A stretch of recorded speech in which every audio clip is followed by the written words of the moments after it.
All right, if we can assemble, we will begin our committee meetings in exactly 1 minute. 1 minute, we will begin our committee meetings.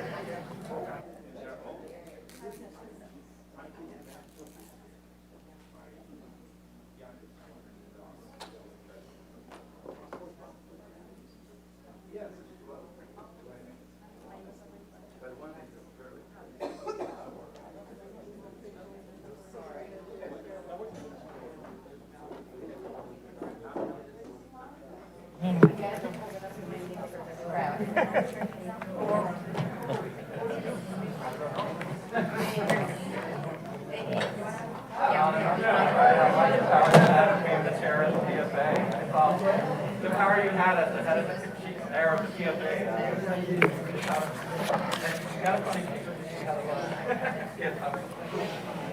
Are we ready? All right, we will begin in just a few seconds here. We'll begin in just a moment.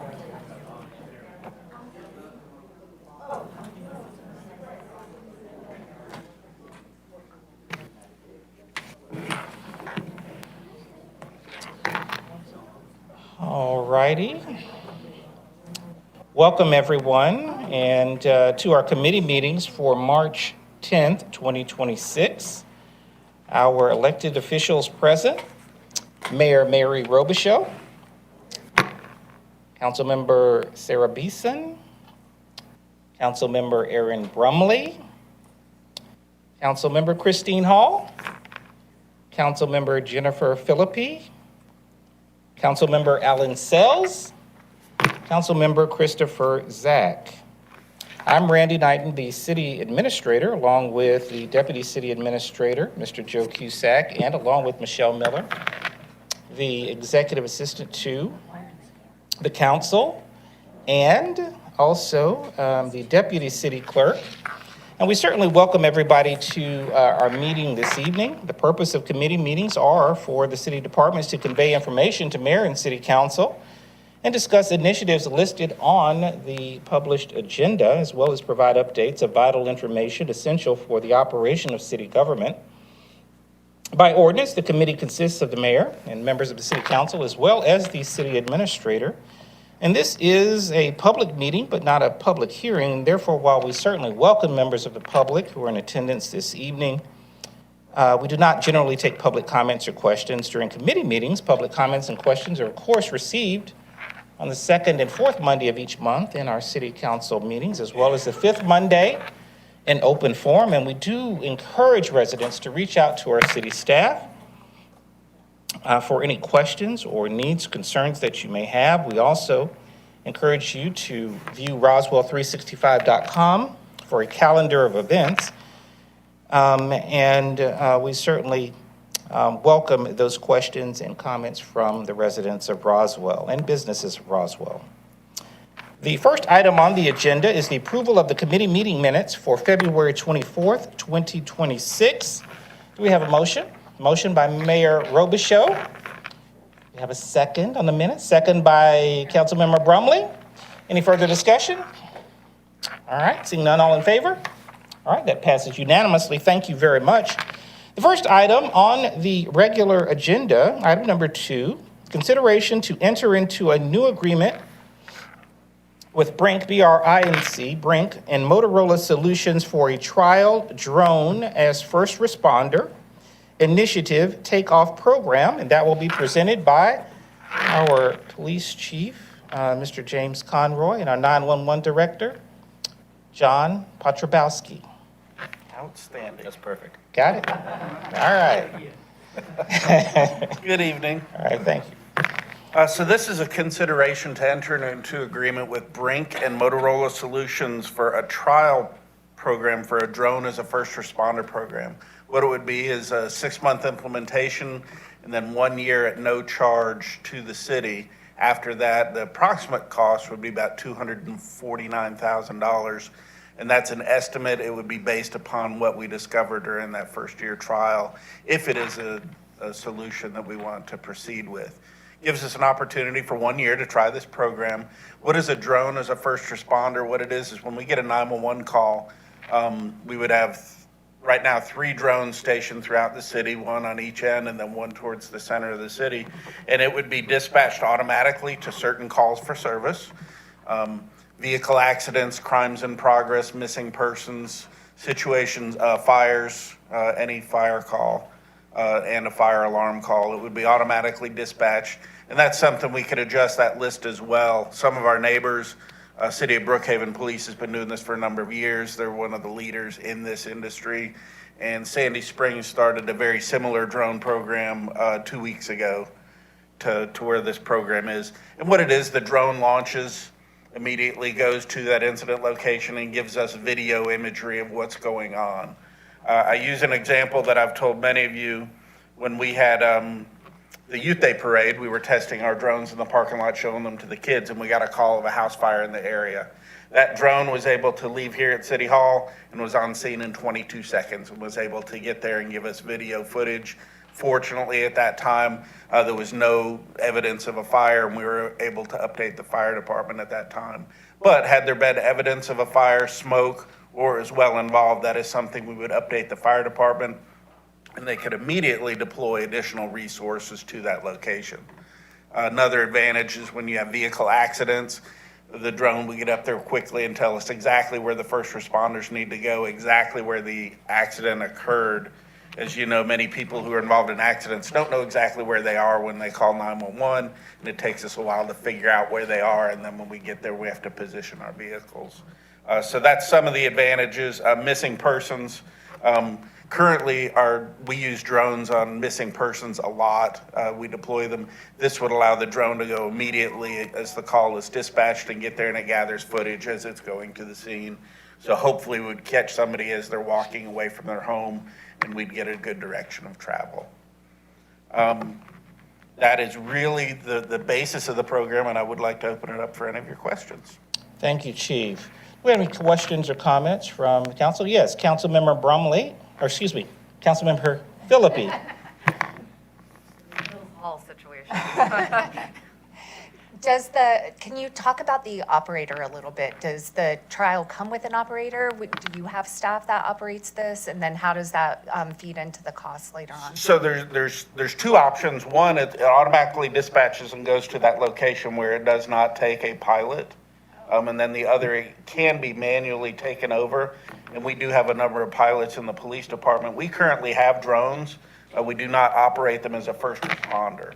So the difference here is this is a first responder where it's automatically dispatched to the scene of a location. All right, thank you. I have a lot of questions. Yes, All right, I'm aware. Councilmember Brumley. Hi, I have a lot of questions. We already had a conversation about this, on some of them, but just for the public's education, I would like to ask them again.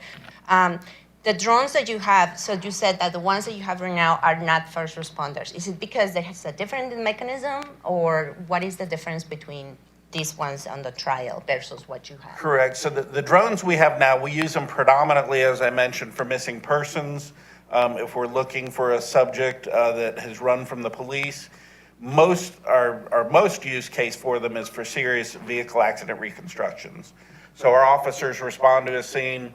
and the pilot will put the drone up and it'll map the scene of the vehicle accident. Those are not for first responder purposes. This is a first responder purpose to get some eyes on the scene quickly of an incident to determine exactly how we need to adjust our response. Is it because they're faster? Is that what they're called, first responders? They're automatically dispatched, so we would have one just pictured on top of a fire station, one on top of the new police headquarters. As soon as this 911 call that meets the criteria is dispatched, that drone would fly to the location of the 911 caller. When you call 911, we get the geolocation of that phone, and it would go straight to that geolocation where the phone is called from, and it would go to that location. We manually deploy the other drones, and it's just a separate drone program. Okay. So all the other, so we're just going to have 2 drone programs, basically. You're not Correct. going to discontinue the other ones. Okay. My second question, are these drones, well, you kind of mentioned it, deploy only during certain incidents, or will they be patrolling at all times? And if it's only during certain instances, do you have a criteria already thought about? Correct. I touched on that a little bit. So yeah, they're deployed on the incidents that we determine are incidents that we deploy it on. They are not up patrolling, no. The battery life of drones, we're many years away from where that would be a reality, but I believe these are 40 minutes, 45 Ideal conditions, is maybe. the max. And so it's got to get to the location, it takes video, and then our use, as soon as the next responder gets out there, the drone would return to base. It's all automated. It has a shell that opens up, the drone launches, comes back, lands, it closes, and then it recharges for the next call. Great. And this question, I think we need a follow-up from the company, but the data gathered by the drones, the video and audio, is it going to be saved by the city or in a system managed by Brinks and Motorola, or is there another company that manages the software? And I think the answer was Motorola, but we needed more details on that. So, and there's a couple things. So when you mention data, the product that this delivers to us is video. The video is what's important to us. That's managed on the Motorola servers. If it becomes part of a case, a criminal case, we move it over to our axonevidence.com to where it's stored, and then it's based on the Georgia State Retention Schedule. If it is not part of a case, we have to hold that for 180 days, and then it's automatically deleted out of the Motorola files. Okay, and this is it will be in the contract from Motorola? Correct. The stipulated? Now, there's other data that's involved that, how long the flight path was, the direction, how many hours, how the battery lasted. That's data that's usable for them, but it's not specific to our incident, and definitely not the videos that's recovered. Okay, thank you. Yes, that was the next question, how long the data will be stored, so you already went through that. Yes. And who can access that data at the Motorola server? Only the Roswell Police Department, or will the Motorola internal employees use it for training or development of new features? Like, for example, they just get a little bit of the data and they start using it to train their employees or do some coding? So the data I mentioned was a little different than the video. Let's talk about the video. The video that's captured is subject to open records in Georgia. It's an open records law. Any video that we maintain is subject to open records. And if it is part of an active investigation, nobody can get it. So, but say I took a video, we went out on a missing person, found them, came back, that would be subject to open records. Anybody could get a copy of that. Any individual, any citizen could get a copy of that. I was thinking more on the Motorola side, and I think that's what I'm saying, that we probably need to have a representative tell us this. Because I know there have been instances where I know Meta just did it with their glasses. They took the video and then took people's videos that thought that they were not secure or that they were not saved, and then used that video, give it to the developers who are doing coding, and they're using it. So I just want to make sure that that situation is not going to happen, Yeah. or if it's going to happen, that people's faces will be blurred. Correct. So That they there's could no not privacy. do unless they obtained it through open records. Okay, can we make sure that it's in the contract? Because Yes. Usually people forget about testing data, and I know the reason is because it happened to me one time. I was working at a company, and I got testing data, and it turned out to be real data. Yeah, I would not be comfortable with a company that used any of our official footage without our permission. And do you remember if that was in the contract, Joe? I believe it was. They had to use our permission, or had to have our permission to use any sort of video or for training purposes. I think that's what they're more focused on since this is a pilot program. It was more for the training purposes side, but as far as that goes, we were okay with them not utilizing this for data accumulation. Can you send me that page, wherever it is? Just curious to see how they handling it now. And a question that I got from some residents, is this data that the federal government can subpoena?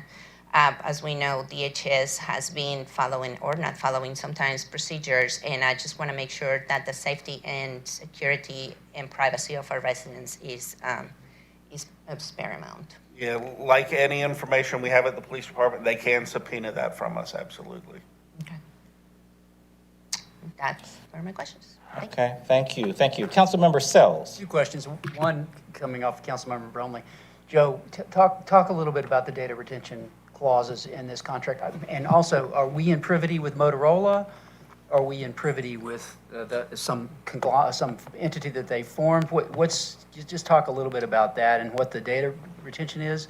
And the second question is, how large are these drones? Just so people know what we're talking about here. Are we talking about? 2 feet? Yep. For those Less than- listening, I know. Sorry, I'm looking at the screen. Yes, I have an image of one that it does not list the size. You've seen it. It's under 2 feet square. Yes. Okay, thank you. Yeah. Joe? And we're in privity with Motorola. I think Brink's a subsidiary of Motorola, but the Motorola, the agreement covers everything that has to do with the drones, but then relates back to Motorola's data retention, things like that. There's a services clause that relates back to standard Motorola verbiage on it. Certification on destruction of data, audit rights, anything like that? Yes, all that's contained. It's in the separate link that goes to about 50 pages of fine print. Sure. Thanks. It does not show the specific size, but, so this is the shell, and that shell is mountable on a vehicle. And so looks to be less than 2 feet, absolutely. All right, Councilmember Hall, and then we'll go to Councilmember Zach. Councilmember Hall? Thank you. I'm sorry, am I jumping? Yes, no, go ahead, please. No, you're I imagine that there are other police departments that are using these Motorola drones. Do we know of other police organizations in other states or locally that are using this Motorola program, or are we the first ones? I don't know of anybody who's using the Motorola Brink program. Sandy Springs is using a competitor, and Brookhaven uses a competitor. I was just looking for some statistics. So if they had some stats for folks that use the program or use a drone program, maybe not necessarily the Motorola, how much quicker you can get information. Do you have anything like that? I don't have that. I can get that because, as I did mention, Brookhaven was one of the early adopters in Georgia.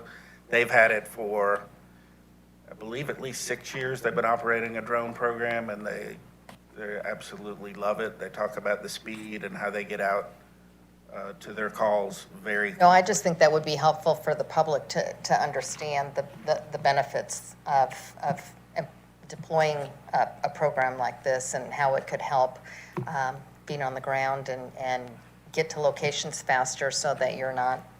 And that's one of the things that we want to determine with this one-year trial is, does it work for Roswell? Is it going to be helpful in our community? You know, we are fortunate to have a low crime rate, but is it going to be that helpful to where it's worth the investment in the program? Well, you shared with me the story about the person in the river, or how helpful the drones are for, finding people in distress. And Yes, we've had a number of incidents where we've deployed drones where they were helpful. We had one recently where a subject called 911, said he was going to allow the police to come and kill him. He was going to shoot the police. We ended up deploying our other drone. This would have been a perfect example. We would have had the drone on there instantly because it took us a long time to determine where this individual was, and was he indeed at that location where he said he was. So that is something this would deploy instantly. Missing persons, it's very crucial when we have an Alzheimer's patient that wanders off from the facility, which we get very frequently.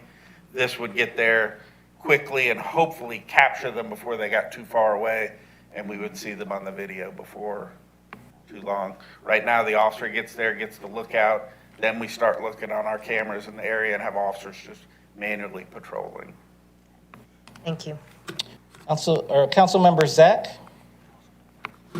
Hey, good evening. Kind of to tail on to Christine's question, and I trust you'll do this, but I just want to make sure as we go into this trial, you develop KPIs that we go, this is what would be successful or not, because ultimately it would probably lead to a recommendation. The other two questions I have are really out of curiosity, so you could kind of give me short answers. The first is how, if it's on the summit headquarters, and that this is like half joking, half serious, are we going to have issues with the attack hawks there?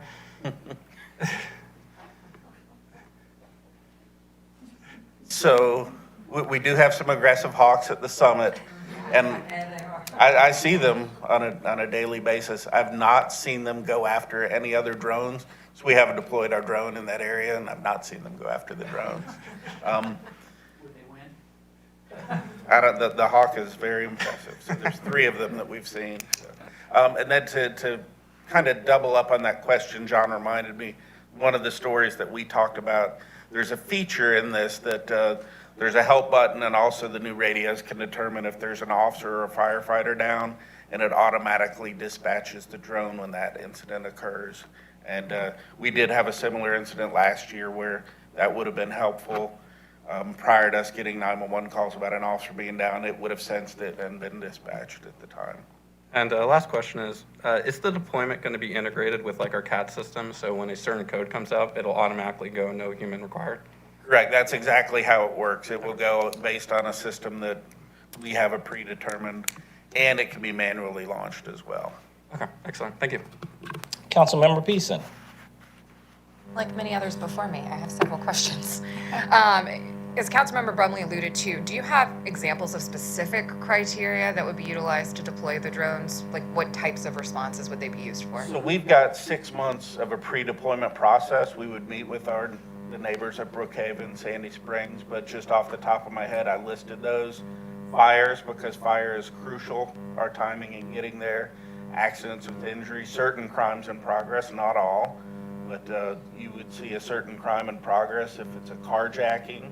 Absolutely, but if it's a domestic violence incident, no, because everything that we're going to capture is going to be indoors. There's no need to deploy it on that. So we would go down the list of all of our calls for service and determine which ones it should be automatically deployed on. Got it. And then, But that's part of that 6-month pre-deployment where we determine those.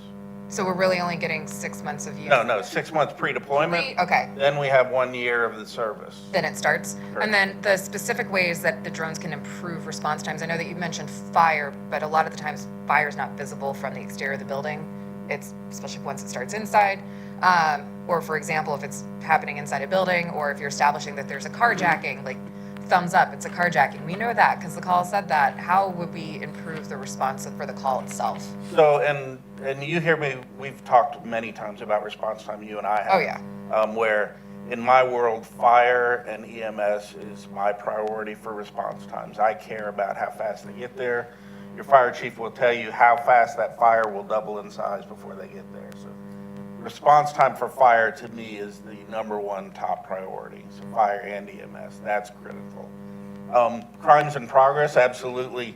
You almost went down one of the paths that I talk about when people talk about police response time is, yeah, we got here, yeah, there's where the car was when it was stolen. That doesn't help. Carjacking, yeah, we're hopefully going to be able to find the car as it's leaving a scene. If we get called instantly, the faster we get there, and you have that higher vantage point, you're going to see more from an aerial perspective for a crime like that. But a lot of it is to just capture what's going on prior to us arriving. If we do get a number of calls, we call them trouble unknown.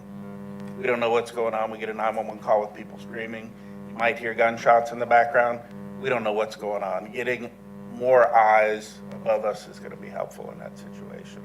Understood. And based off the fact that you said some surrounding cities use competitors, maybe not the exact same program, or other places in the country, do you have any documented instances of the drones crashing or compromising a response? I've not heard of any. Okay, so there's no safety concerns or liability concerns from y'all's perspective? No, and I'm trying to think because we would respond if there's any type of drone accident in the city. We've not responded to any since I've been here. Private drones as well. Got it. And then my last question, I realize that this is a new technology, and this might be a question for legal. I understand you guys also enforce the law. Is there any case law in place that explains how this does not compromise the Fourth Amendment? An unreasonable search and seizures or establishing probable cause? Look at you ready to go with the case law. Don't mind if I do. Yes, I'll go down some Fourth Amendment jurisprudence right now. Joe's excited. No, so. The drones are doing anything exterior. The only thing you get in trouble with is curtilage. But however, the viewpoint here, you're not going to have a Fourth Amendment search and seizure right because it's not the property like within your home. So this is in public space and public viewpoints. It's like an airplane could actually view the same thing, call in a report. Police would have probable cause to go out and see if there's a crime being committed at the time. So there wouldn't be any Fourth Amendment claims here that would probably have any merit. So even if it's potentially for a call, it's responding to a call in the neighboring area, and this person might be doing something else that could be breaking the law, so we're going to respond. I understand that they're not always patrolling, to Councilmember Brumley's point, but I assume the camera's running from the time it deploys, correct? Not just once it gets there? It is, but what it's capturing is it's speeding there is probably not visible to the eye. And just to expand on, if we're responding to a 911 call to a location, then the police have a right to be in certain parts of that private property to investigate that 911 call. Got So it. depending exactly what it is, police have a right to go to a certain point, and then whatever's under the case law is the plain view doctrine. If I am legally somewhere and I observe something that's illegal, as long as I am in a legal place, then that does not compromise the Fourth Amendment. And for The most of legal these place being the calls, sky. What? for most of these calls, you're probably going to have like an exigency exception, exigent circumstances where there's an emergency going on. If police witness or can hear somebody gunshots in a home, they can go on. They don't need a a search warrant to Search enter the warrant, home. Yeah, they can do it on an exigent circumstances. So that's something that probably applies here. You just got to really know your exceptions, or have a prosecutor who knows their exceptions that can justify a Fourth Amendment incursion. Got it. Yeah, admittedly, I was public safety liaison for several years. I am all about improving response times, safety for the officers, and as well as the firefighters. My major concern, probably because I read way too much dystopian novels, is the whole eye in the sky approach and essentially having that at government use unabated, and there's not a whole lot of established time that something like this has been used. So I do realize that it's potentially a logical fallacy of a slippery slope, but I do have my concerns, especially for long-term use. Not to mention the long-term budget of, it's $250 a year. Yeah, that's an estimate. So part of our evaluation, that is a cost that would, if we utilize 3 drones, that's something we need to determine is, does a city our size and with our call volume necessitate 3? Got it. Understood. Thank you. All right, thank you. Yes, Councilmember Sells.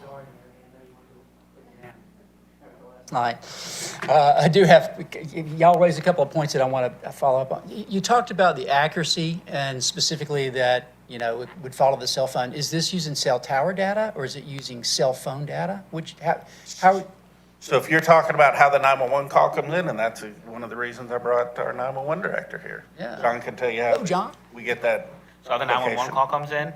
Well, specifically what I'm asking is that you said that this is accurate. It knows where to go. Like you gave the example of, Okay.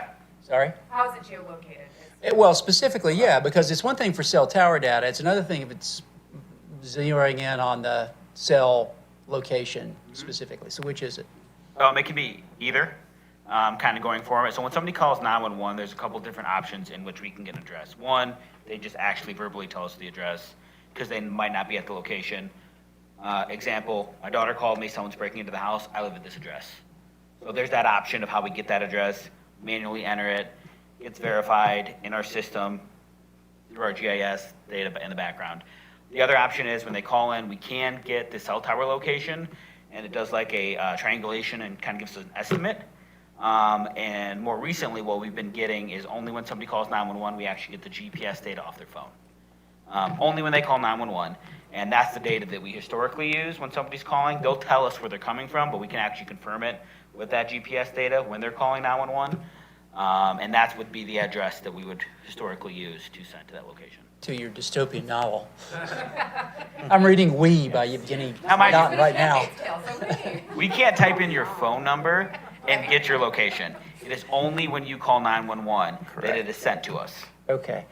That was, so it's clear that we can use cell phone data, and this will be tied into that system. So we're talking about pretty darn accurate and pretty darn comprehensive. Let's It just should say. be, yes. It Be afraid, gives be terribly gives you a afraid. percentage of accuracy. Yeah, it will tell us, like, we can see on there, it says, we're 90% confident that this is within sometimes 15 feet. Yeah, So yeah. It's pretty good accuracy. Okay. You talked about fire specifically. Does it have infrared cameras or no?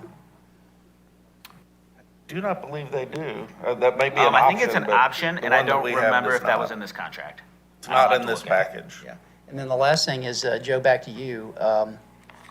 Can you talk a little bit about the liability language and who bears risk of loss? And, this is a pilot program, the early Christians get the best lions. I just want to make sure that we're thoughtful about how we're protecting ourselves and being this early adopter of this cool new technology.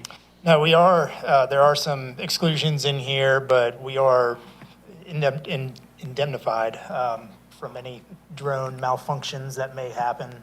There is maintenance that they have to do, but we are protected. All right, thank you. Any other questions or comments? Okay. Yes, Councilmember Beeson. I'm going to couch it before she makes the motion. I am currently a no, but it's because I don't have enough information. But if this moves forward to council, we'll be spending some time together so that I can drill down on this a little bit more to get more comfortable with it. All right. All right. Well, we'll entertain a motion of moving this item forward. Thank you. Motion to move item number 2, the consideration to enter into the agreement with BRINC and Motorola Solutions for a trial drone as first responder initiative takeoff program. All right, we have a motion. Do we have a second? I'll second moving it forward because I also want to hear a little bit more. All right. I second that. All right, we have a motion and a second. We have any further discussion? Seeing none, all in favor? All right. Okay. All right, all in favor. We're unanimous then moving this item forward and understand the thoughts and concerns about additional information. So we'll provide that prior to the council meeting on March 23rd. All right, thank you. All right, the next item, item number 3, consideration of an ordinance to amend the Unified Development Code of the City of Roswell, Georgia by amending Article 2, Rules of Interpretation, Section 2.2.20, Residential Parking Location Initiation. Let me also say at the outset that items 3 through 9 are all related to initiations of text amendments to the Unified Development Code or the Code of Ordinances pertaining to some code enforcement items that we have recognized, our team has recognized that are in need of modification and or change to provide clarity and or additional enforcement mechanisms for code enforcement. So I believe the presentation will be all encompassing. However, we want to make sure that each specific item is given its due justice and time to either be discussed or understood.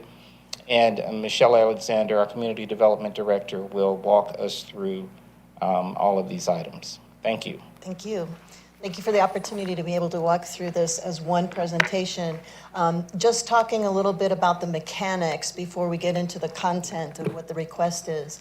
If you ever wish to make any changes to your Unified Development Code, the code itself sets up a specific process for that.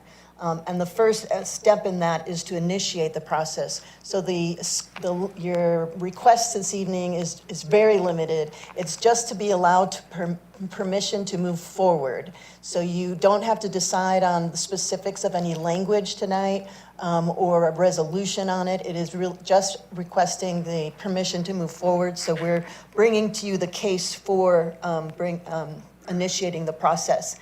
Once we move forward, we work with legal, and if we need any external experts, we bring that in to craft the best legal language possible to amend your codes.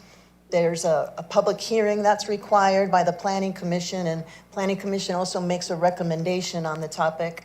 And then it will come to you in the future, so you'll get it a few times, this item, as part of first read and a public hearing. And then any changes you might direct. So after first hearing, that's the whole point of it, is having a hearing. You might get additional information you would like to direct staff to make any changes. And then we come to you for second read, and then it would be for adoption. Now that's for the Unified Development Code. You also have another part of the Code of Ordinances, and a couple of text amendments are also being proposed for that. But we're coming to you today. Why are we here? We're talking to you about small changes throughout both the Code of Ordinances as well as the Unified Development Code on areas where we've been handicapped, where your code enforcement team has worked to maintain property and have proper high quality of community design and quality community standards, and has been handicapped because of some tiny language in the code that has been a barrier, and we've either not been able to enforce it, or we haven't persuaded the municipal judge, or we wind up having conversations, extended conversations with residents, and we want to make language clear. So we're really seeking clarity. We want to make the code easier to explain to the public and also to defend in court if we have to, and so we can maintain the high standards that you demand. A total of 5 amendments are coming to you from the Unified Development Code, so that's your agenda items 3 through 7. They have to do with parking in the front yards and on grass, parking on grass in commercial areas, real estate signs, and also defining occupied as it relates to real estate signs. And then we're also talking to you about storefront windows where there's LED lighting. Right now, it's not addressed at all. The code is silent on LED. And then there's, in a separate section of your code, the Code of Ordinances, there's 2 additional ones. One concerns bulky items in your dumpsters, and also when we see inoperable vehicles. So we have a few images just to prompt and explain the purpose of that, where we've had encounters where residents will call and complain about somebody parking on their grass or leaving their trailer equipment on their grass or boats in the front yard. And because of the way the definition is of the location, it winds up being a debate or a discussion. So we want to clarify the front yard is the location that you're not allowed to be parking on your grass in the front yard. Similarly, we have issues with several commercial business owners who are habitually parking on the grass, parking in also even in the streetscape where you can't even get access to mow the lawn, or where they are parking on different parts and turning into mud on their own property. So we want to address that and specify that you're not allowed to park on grass. So that's what the code change would work to remedy. There is a current situation where a resident was concerned about the number of signs and real estate signs. Currently, when a commercial use or a tenant is open, it's for lease, it's a vacancy, the code allows you to have one sign up that with a temporary sign, it says for lease, and that's what we want. We want to make sure they can advertise that they are for lease or that there's vacant space. There is not a definition of occupied in the code, so we want to clarify that when we talk about if it's occupied, they have to take down the sign. But we mean fully occupied. So if you have a building, you have 1 tenant, but you have 4 other tenants, the intention is to allow, because there's 4 other empty spaces, to allow a sign until it's fully leased, so that they still have that. So there was a concern by residents, and we wanted to make sure we clarified that intention and walk through with you all and make sure that it is your intention. We mentioned the LEDs. We don't have a definition for LED. We don't prohibit LED signage in windows. We allow one neon sign that says open. We allow one sign, but since we don't define LED or neon very well, the windows are cluttered and it's a little bit like a carnival in some of our convenience stores, vape shops, some of these different shops where they have it cluttered, and we aren't able to enforce the code because we don't have a prohibition of the specific kinds of lighting. And then the last two are in your code of ordinances. Currently, we have vehicles that are inoperable because they don't have tags. So once you don't have a tag and you don't have your license, that renders your vehicle inoperable. We need to just put that into the code. We don't have the language. We want it to be as strict as your International Property Maintenance Code, and to say what it can't, if it's inoperable, it is considered improperly parked. So, for example, you'll see the truck that's there without any tags, and it sits and clutters as if it were parking storage.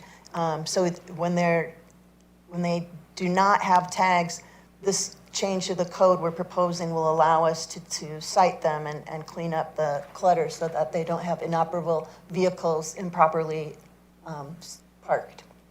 And then finally, this issue has come up for your code enforcement officer and also for sanitation. So we work with other departments on these matters, whereby bins that the city has to pick up can often become cluttered with large bulky items, mattresses, appliances, furniture. And not only that it's difficult then for your sanitation workers to empty those, one problem, but they become overfull, and then they overflow because the regular garbage that's supposed to be in there has no space to go in there. So we have cleanup areas in several different commercial properties that have a kind of routine problem with this. So we want to clarify that bulky items are not allowed in the city dumpsters.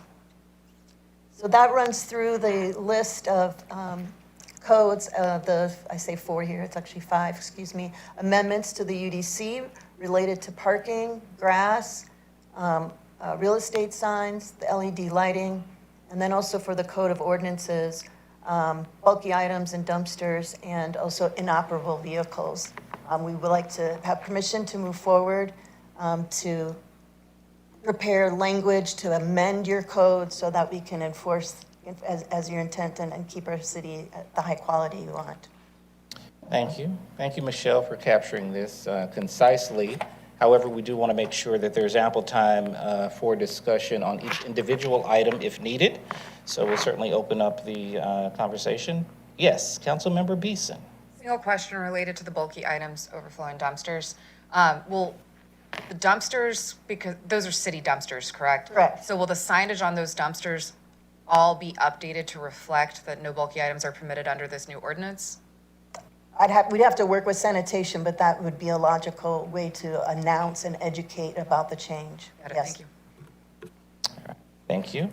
Yes, Councilmember Zach? I think I'm good with everything. One thing I do want to explore is item 6, 10.3.22, which is, I believe, the lease signage. I'm not sure if there's temperature on the room for this, but I think I'd be more okay with more restrictive languaging. I do think just the way that businesses have evolved, I'd speak from personal perspective, like when I'm looking for a storefront, I'm going online, I'm not driving around, so I'm at least putting out there, I'm more willing to have more restriction on this than what you're currently proposing, and I'll see if the rest of the room feels any differently. Can you just drag it out? Yeah, so I think I'd be okay with up to a year, and then if after a year it still hasn't been leased, the sign has to come down or something along that lines. I don't know the exact language, but just something more restrictive. So if there's a spot that hasn't been leased in I don't know how many years, that there isn't just constantly a sign. All right, thank you. Councilmember Sells? I'm sort of going to push the other direction. So, we said vacancy, so we want to tie this to vacancy, is what you're saying? Occupancy, to define occupancy. Right, If but it's they can put it up when it's occupied, vacant.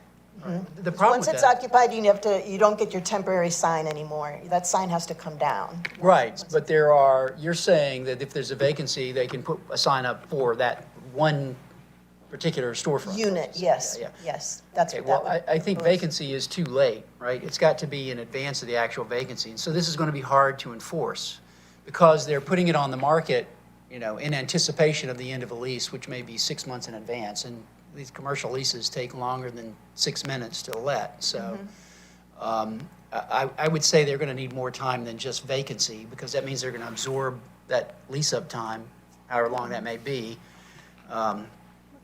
We'll Not a talk- realtor, and I don't play one on TV, but that would be a problem for me. Yeah, yeah, we'll look into that, both with owners and with code enforcement, of what's reasonable and helpful. All right, thank you. Yes, Councilmember Hall. Just to follow up on that, what prompted this? It's because the signs are staying up after the place is leased up and just not coming down? Is that, or can you just elaborate on that, please? This is, actually, it was the reverse. There's a resident who was complaining about existing signs, even though there were still vacancies. And so a building would have vacancies, and a resident was concerned about having the sign up saying it's for lease, even though they had, say, one occupant already occupied. They didn't want to see as many signs. So this is Sorry, coming into I'm test. missing the point on that. Yeah. Yeah, it would, so the resident thought we have too many signs, and so wanted to restrict our interpretation. Our interpretation is that if you have any vacancy, you are considered unoccupied, that you can have the sign. The code reads, if you're occupied, you have to take the sign down. And so there was a debate with resident about that, and it escalated, and so we thought, let's just clear it up and make sure we're interpreting it correctly, that that you can be partially occupied and still have a sign as long as you have That was the tenants. issue. It was what, one occupancy with 3 other units vacant, right? Or something to. Along those lines, something yes, along sir. Mm-hmm. those lines, right? So if the code said it was occupied, the principal building was occupied, then the sign would have to come down. Right, they were arguing that we didn't have a definition of occupied, and it doesn't say fully occupied. Right. Or partially, and they weren't accepting staff's explanation of the reason, so we are coming to y'all and confirming that's what you intend and want to avoid that We're a debate. very responsive government, Yeah. I would say. Yeah, yeah. Or did you have any? I do. Councilmember, oh, sorry, Councilmember Sells and then Beeson. I just, yeah, I want to stay on this because so we're not particularizing the word occupancy. We're generalizing the word occupancy. In other words, if there's one unit leased, the sign must come down? Or are we saying if there is one unit vacant, the sign may stay up? Which are we saying? We're saying it may stay up. We're saying until if you are fully occupied, then your sign comes down. Right. So if I am not fully occupied, and we now have a definition, thank you, legal, of occupied, Right, since we have like virtually everything is a brownfield in Roswell, that's, we have very little that is new. We're talking about, sorry? Greenfield, not brownfield. Some brownfield. Greenfield. Okay. We have no fields. No field is better than brownfield. Yeah, exactly. No horse farms. I mean, so everything is basically a release. It's not, so it was occupied and it's not. So this is, I'm afraid we're chasing a ball down the hill here. I guess I'm not catching on. it's That's just, my problem. in a way, protecting the right to have a sign up if you have vacancies. Right. We're Derelict seeking to property protect is that. not in the city's interest. And so getting an We agree. occupant in that is in the Correct. city's interest. Correct. Both the residents as well as the city itself, so. All right. Councilmember Beeson. To piggyback on that, in this situation, and I understand that it came from a resident complaint, it seems like they are mad at the symptoms, but not the diagnosis. Yeah, exactly. I understand their frustration with the number of signage. It doesn't mean I necessarily agree in the sense that, in my mind, it's private property and they're trying to market said private property. Also, to Councilmember Sell's point, I don't understand how the the property owner would incentivize turning over those units or renting them out if they're not given proper notice. So I'm on board with the update to the language with the understanding that it's the clarification you just provided to Councilmember Sells, which is instead of the complaining residents' very myopic interpretation that one rented unit therefore constitutes all rented units. Instead, it's the opposite, which is if you have availability, you're within your legal rights to advertise that. Correct. Yes. Thank you, I'm good. And I think that's the clarification that's needed. It'll need to It be was, it was clear. ambiguous Yeah. in the code. Okay. Councilmember Brumley, I'm sorry. Did you have the definition of occupied on the slides? I do not have the definition. I have it.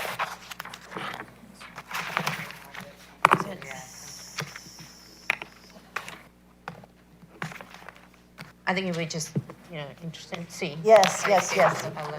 Yes, ma'am. It's pretty short. Okay, Occupied, the state or condition of legally holding, possessing, utilizing, or residing in a building or portion thereof. That's our new proposed. We don't have a definition currently, so we're remedying that. We didn't have a definition. And then in the text, it would say, refer to fully occupied. Once fully occupied, you have to remove your temporary sign.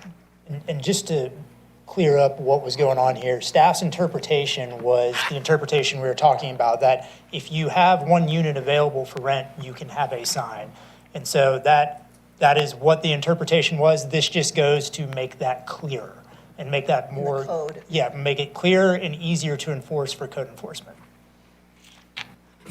Councilmember, oh, you have one more, yes, Councilmember? just Councilmember Brumley. just on the same vein, since we are adding a definition of occupied, for the neon LED, do we need to also have a separate definition?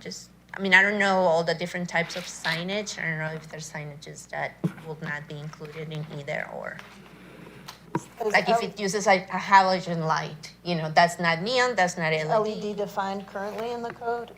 Is LED defined? No. So we can add that to our consideration to bring language. Like make it any some sort of illuminated signs, because like I said, like a yes. halogen bulb or a fluorescent, that's not neon or LED, it's Yes. fluorescent. So. All right. Thank you. Councilmember Hall. Just 2 points. And I think Sarah, Councilmember Eason alluded to this. If a tenant gives notice that they're going to be vacating or their lease is coming up and they're not renewing, we would consider that as a vacancy. Is that correct? It makes sense too, and we'll work to make the right language I for it, just because wanted I hear that consensus. So as we do our research to modify this Clarify that. in the real estate. And then also, just on Councilmember Brumley's question, I recall that, and maybe this is just in the historic district, that there was a lot of conversation about lumens and the other measurement of light. Is that just historic district, or is that? I remember a very robust conversation in the historic district Let's talk about parking. about lumens. So I don't know if that Yes, can you're- apply to the LED, if they operate in those spheres. I don't know that much Okay. about the mechanics of lighting, but I just wanted to throw that out there. Yes. If we can It's- pull from another part of our code to assist. Thank Okay. you. Yes. We'll note that one as well. Councilmember Philippi. Since Councilmember Brumley pointed out the definition, at the end of the definition, it says "or portion thereof," which seems to me to contradict what you're trying to do. Am I reading that wrong? It's supporting it, saying if it's just a portion thereof, it's considered. Occupied, the state or condition of legally holding, possessing. Oh, I see what you're utilizing, or saying. Residing in a building or portion thereof. Oh, yeah, yeah. Joe, what do you think? That's a good point. Let's clean that up. Yep.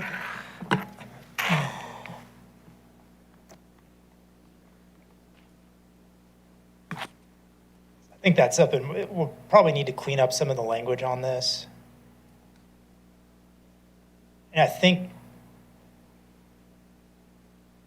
Yes, we'll clean up some of the language after this. I think there's a better way to look at occupied and make it clear that if you have one unit for rent open, you are allowed a sign. I think it's easier to just make it explicit like that. Councilmember Beeson.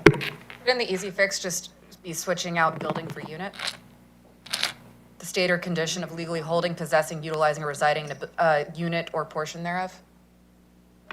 Because typically your subleases are divided by unit, or defined by unit. Yeah. So would that solve or remedy the issue? All right, let's go back and take a look at that as well. Councilmember Zach. I think I'm generally good on this, although I'd like to respectfully make a request. My intuition is that the amount of signage might have the opposite effect to driving occupancy, and I don't have any way to validate that. So my respectful request is don't spend too much time, but is it possible for you to try to validate or invalidate that intuition that if there's any study that says a restriction of signs might help occupancy versus kind of allowing them to be up? Because I do think we have a lot of lease signs, and my intuition is that it has the inverse effect of what it's hoping to achieve. Yeah. See what All we right. can find. Okay. Thank you all. Good comments, all. Any further questions or comments at this time? These are all initiations. And let me ask a question, a general question is, would you like these to move forward? Are there any individual items you would not want to move forward? You ready to move? Is everyone ready to move forward with all of the items as an initiation? Understanding there's several public hearings, and obviously this will come back to you on 2 occasions. All right, so we don't need to just do them all, right? Yeah. All right, so what I would need is a motion and approval to move all of the items forward, items number 3 through 9, move those forward as an initiation. Motion by Councilmember Beeson, second by Councilmember Philippi. Any further discussion? Seeing none, all in favor? All right, thank you very much. Item number 10, and actually 10 and 11, both are connected. Both are considerations of ordinance to amend the Unified Development Code, different sections of the Unified Development Code, and they have been generated essentially, or the genesis of it was one particular property, but we'll explain that, or Jenny Payton, Planning and Zoning Director, will explain both items. Hi, I have items 10 and 11. The problem we had here were that we have 5 properties located in the city that have over 15 acres and are currently zoned RS18. RS18 zoning requires a lot size of 18,000 square feet, and these 5 properties are over 653,000 square feet. An RS18 property does not permit a horse stable, non-commercial as a limited use, no matter how large the property is. So now we're talking about green fields, right? Yeah, it's better color. Yeah. So a horse stable, non-commercial, is currently permitted as a limited use for properties over 30,000 square feet, 2 acres that are zoned RS30, RS87, and AG43. These are the 5 properties and their location. The first one happens to be the one that was brought to our attention and legal's attention, an 18.6 acre parcel at 115 Russell Road. It's actually accessed through the city of Mountain Park. And the current new owner here would like to bring her horses to this property. And so right now, with the code as it is, they cannot. The other 4 parcels in the city that would also benefit from this change are located on King Road. These 3 properties, I'll show you on a map here in a second, are actually adjacent to each other. And then we have a 17.7 acre parcel on Spring Hollow Court. And you can see the owners of King Road are all the same. So here's the current Russell property in question that, the item came before us. And you see how we enter through Mountain Park across the lake there. Here are the King Road properties. They are adjacent to one another with one ownership, north of Hardscrabble Road. on King. And the third owner owns off of, I think it's Spring Hollow Drive, and is located there south of Crossville Road and east of Woodstock Road.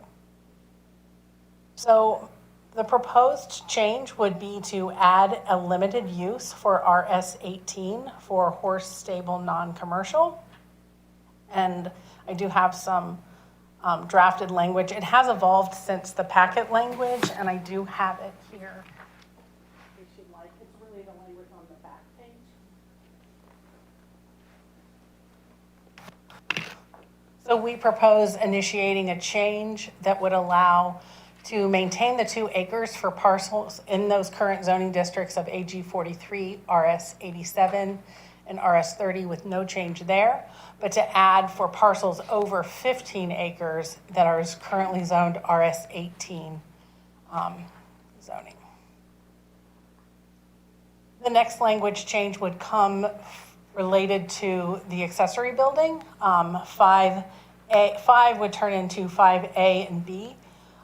Again, maintaining the language of a minimum of 150 feet from the property line for the accessory building that would, for the keeping of horses, for those districts that are currently in the code, but then modifying it for this RS18, knowing that these parcels are shaped differently, to ask for a minimum of 100 feet, and if the applicant cannot achieve that, we give some options of a 40-foot planted buffer or a 20-foot planted buffer and a fence combination to create that visual screening from that.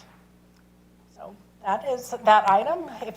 This will follow the same path as the other text amendments and go through Planning Commission for recommended language changes, and then back to you for first and second reading. Do you have any questions? Councilmember Hall. Thank you, and thank you, Jeannie. Does this make it any less restrictive of what we have for anybody else's rights? I would say no. You're saying that does anybody have a use that we're going to now restrict? By imposing these 150 feet and 100 feet and 40 foot and 20 foot? So no, that is, the changes that we're proposing are just to the RS18, which is an addition to. We are not making any changes to the current properties that are. So RS30, 87, AG 43, no changes, operate as usual. Correct. And RS18, if they're over 2 acres. For RS18, you would actually have to have 15 acres. 15 acres. Yes, so we had too many parcels that are that 2 acre in a subdivision with RS18, that didn't seem ideal to consider this on. RS18 is a very common subdivision zoning. So we're asking for a threshold of 15 acres. And I'll go back to that language, maybe. Right here. So we're going to maintain the 2 acres for those larger parcels Okay, in the thank city and ask for 15. So you want to have any amount of horses in RS18, you have to have 15 acres. Got it, thank you. All right, thank you. Councilmember Beeson. To confirm for Councilmember Hall, those parcels that you went over, those are the only ones that would be applicable to these rule changes at all? Yes. It's not that they yes. brought something forward, the top one did, but these are the only ones that are applicable at all? Yeah, these are the only ones that The met entire that city. criteria, and I wanted you to know the scope of what you were deciding on. Yeah, so in other words, you're not opening the watershed and here comes 50 new houses that want to have horses. Yes. It's literally just limited to these. Got it. Yeah, now we're Milton. The alternative for these applicants would be to have to individually rezone to one of those zoning districts, which may not be the most appropriate solution. All right, yes, Councilmember Zach. Just looking for a little clarity and not too much, but so A and B are the differences where RS18 is basically the new language, and I'm curious why RS18 doesn't mirror the previous language for AG 43. I'm sure it's all fine and right, I was just trying to understand why. Do you mean for number 5? Yes. And are you speaking specific to adding the options of the buffers? Well, that and specifically like the 100 feet versus 150 feet. Oh, we felt like the 100 feet would be, or 150 feet would be challenging. It would be challenging for this individual who came forward to discuss this with the city. So we recognize that in these situations, there might be, in the particular situation we're dealing with, the barn exists right now, and it's about 100 feet from the property line. So we did some brainstorming about how can we achieve that separation from the surrounding development. And these were kind of screening buffer options that we felt like fit. The 100 feet maybe didn't meet it for everyone, and we felt like the 40 and 20 foot could be reasonable. All right, thank you. Yes, Councilmember Bromley. And forgive me because I'm new at this, but when you say used for non-commercial personal purposes, does this include like a nonprofit, like if they decide to convert their barn into a horse retirement place and then, people bring their horses? They could not collect any sort of rent for the horses, so it'd have to be personal ownership of the horses. I mean, I'm sure you could have ownership by a different person of the horse officially, but there could be no commercial activity. Okay, thank you. Councilmember Beeson? And to clarify the language too, even if it's just for personal use, not a change, but existing within the code, section 3, we limit how many horses can be kept on acreage, and then any additional horse for every half acre, there's limits to that as well. So that'll prevent any large-scale horse operation. All right, thank you. Councilmember Sells? I like that. I get the half acre. What problem are you trying to solve with the non-commercial? I mean, so I've got 15 acres and someone wants to board their horse on my property. What beef does the city, no pun intended, have with that? We just didn't explore that option. We only explored one citizen that wanted to have their personal horses on the property. We didn't feel like this was a commercial opportunity, especially at RS 18. Right. But now we're talking about, how big is that property? 15 acres? Is the one It's we're talking 18? about? 18 acres? Yeah. And we have limitations on how many horses they can have because of the half acre per hoof, I guess, or whatever. So I guess I'm not clear on what problem we're trying to solve there and what risk we think there is and why we would give a hoot whether they are boarding horses or not, as long as they have the appropriate number of acres. It just simply wouldn't fall under the non-commercial part of this use, yeah. I think I understand the question. This individual property owner is a private property owner, residential property owner. I think the question Councilmember Sells is posing is boarding and/or equestrian center or whatever other form of term we would use. Do we have allowances in the code or any zoning districts that would allow for boarding of horses on a property and/or an equestrian center, for instance? Yes, we have language. I probably couldn't answer very efficiently what that language is. It's not something that's posed to me often. It would be like a combination of livestock raising and outdoor. I might even have to pull on Jackie. I see she's here. Like outdoor recreation. So for outdoor recreation to happen on the site, it would be more commercial in nature. Once you start talking about The mayor, here is Mayor Robichaud, while Jackie is finding that, Mayor Robichaud is anxious to get in the conversation here. So I just want to be clear, when we talk about no more than 3 horses for the first 2 acres, but then we're talking for each additional 0.5 acre, you can keep up to 3 more horses per 0.5 acre, correct? So on this property, 2 acres is 3 horses. Then technically on the other 13, if I calculate that out, that means 26, quote unquote, times 3, that's 78 additional horses.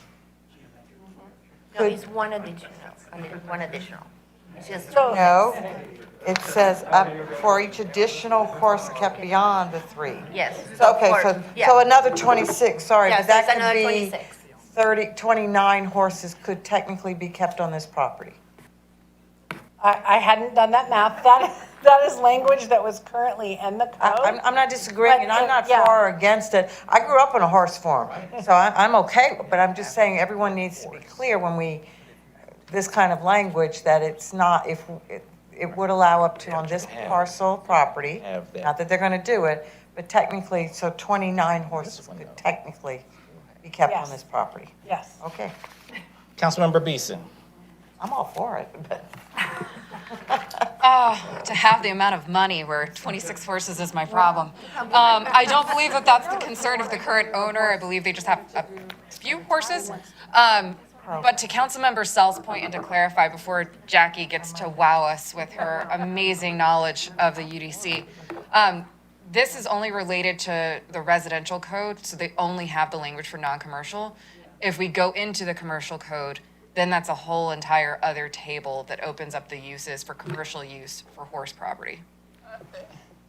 Councilmember Sells. I mean, Mary grew up on the horse, I mean, it's pretty common in the horse community to keep your horse at somebody else's place and pay them a couple bucks for the grazing fee. So I guess I don't understand what problem we're solving here by making this limitation that they can't charge somebody for. So this is already existing within the code. I know. If they were petitioning for commercial use, then it would likely be a completely different issue for us to solve. But in this, it's just for her own kicks and giggles, that she's going to be operating a horse farm for personal use with her own personal horses. Then otherwise it would be a completely different can of worms that we'd be opening. But I think in this case, we're trying to solve for a very specific issue in our code that is pressing for one resident, but could be applicable to other residents as well, a handful. I understand the concern with the commercial issue, or if they wanted to board, in that case, they would have to bring that forward to us for a completely different application, correct? Yeah, they would have to rezone.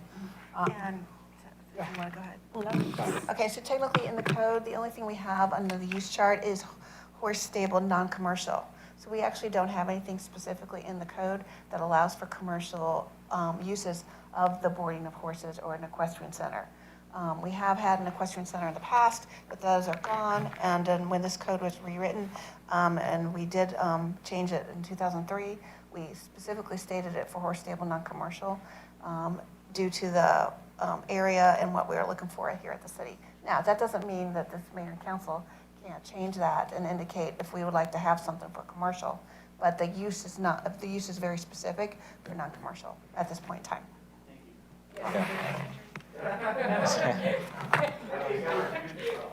Seems like an attractive nuisance to Roswell. I mean, you think about Roswell, right? I mean, you know, having it's I don't know, it just No, seems like it's it's an a lot that we're interesting restricting. We conversation. do have direction we could go, I'm sorry. No, please go ahead. With outdoor recreation, livestock raising, we could bring forward a case for rezoning to consider such a matter with, any kind of modifications. I'm surprised it has not, the issue has not been raised previously in the last, 20-plus years. That's interesting. It has. It has? Okay, all right, never mind. Okay, all right. Thank you very much. Are there any further questions or comments pertaining to the two items number 10 and 11? If not, we'll entertain a motion to move these items forward. Motion by Councilmember Beeson. We have a second by Councilmember Zach. Any further discussion? Seeing none, all in favor? All right, we'll move those items forward in initiation. Item number 12, consideration of a blanket approval for the mayor and/or city administrator to sign an intergovernmental agreement between Fulton County, Georgia, and the city of Roswell, Georgia, for transportation projects that includes acceptance of reimbursement funds for the associated water line. That will be presented by Director of Transportation, Mr. Andy Flegger, and also Deputy Director, Mr. Greg Nicholas. Gentlemen. Thank you. I have all my slides in one presentation now, so I won't get messed up switching back and forth. The first item, as we discussed, typically on transportation projects, Fulton County water has systems or pipes that need to be removed or moved or relocated as part of that, and we will enter an agreement with them to move those pipes as part of the construction contract and get reimbursed by Fulton County. What we are requesting is a blanket approval for the city administrator or the mayor to sign these agreements without coming to council for each specific one, although whichever construction project it's on, those will come to mayor and council for approval. That is the summary of this item. All right, thank you. Any questions or comments pertaining to this item? Councilmember Zach?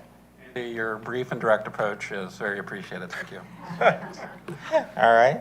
Any further comments or questions? Seeing Councilmember Brumley? Just for my education and the public's, those RGAs are those documents that are stored within the Fulton County website, or is it documents that we have? Yeah. Both, it'll be both. Any IGA that are signed by two parties or three parties or more would be required to be recorded in respective jurisdiction, in this case, Roswell and Fulton County. All right, thank you. All right, seeing no further questions or comments, we'll entertain a motion to move this item forward. Motion by Councilmember Zach, second by Councilmember Sells. Any further discussion? Seeing none, all in favor? All right, that moves forward unanimously. Thank you very much. Item number 13 is consideration to award the 2026 citywide resurfacing contract, and this is a unique item for a couple of different reasons. So we've received some information here just a couple of hours ago pertaining to this item that Mr. Flegger and or Mr. Nicholas will apprise us of the information that we have received regarding the potential resurfacing contract. First, I'll just quickly go through it. The 2026 resurfacing contract, the list was approved in December of 2025. That went out for bidding on February the 10th, and the responses were due. There was a little back and forth here. It was 4 to 5 o'clock today is when the responses were due from the bidders. I do have an update on that in a minute. We will be choosing the lowest cost responsible bidder from that and propose to come to council with that number, that bidder, for approval. The purpose of doing it this way is Canton Street is one of the first things we want to get done, and we wanted to get this contractor under contract and working as fast as possible. We didn't want another 2 or 3 week delay. What is on the list, 46 roads, about 42 centerline miles. We also are using Parks and Recs funding, asking this contractor to repave roads and parking areas in those 3 parks. And the bids, we don't have specifics. They will be opened officially tomorrow morning, but there were 9 bidders, and the price range was between $5.2 and $7.1 million across the set of bidders. We know at least one is below our current budget amount. We don't know how many others are. That will all be vetted out in the next week or 2 as we find this, select the bidder to award this to. All right, thank you very much for that update. Obviously, when this information is reviewed by the staff, it'll be brought forward.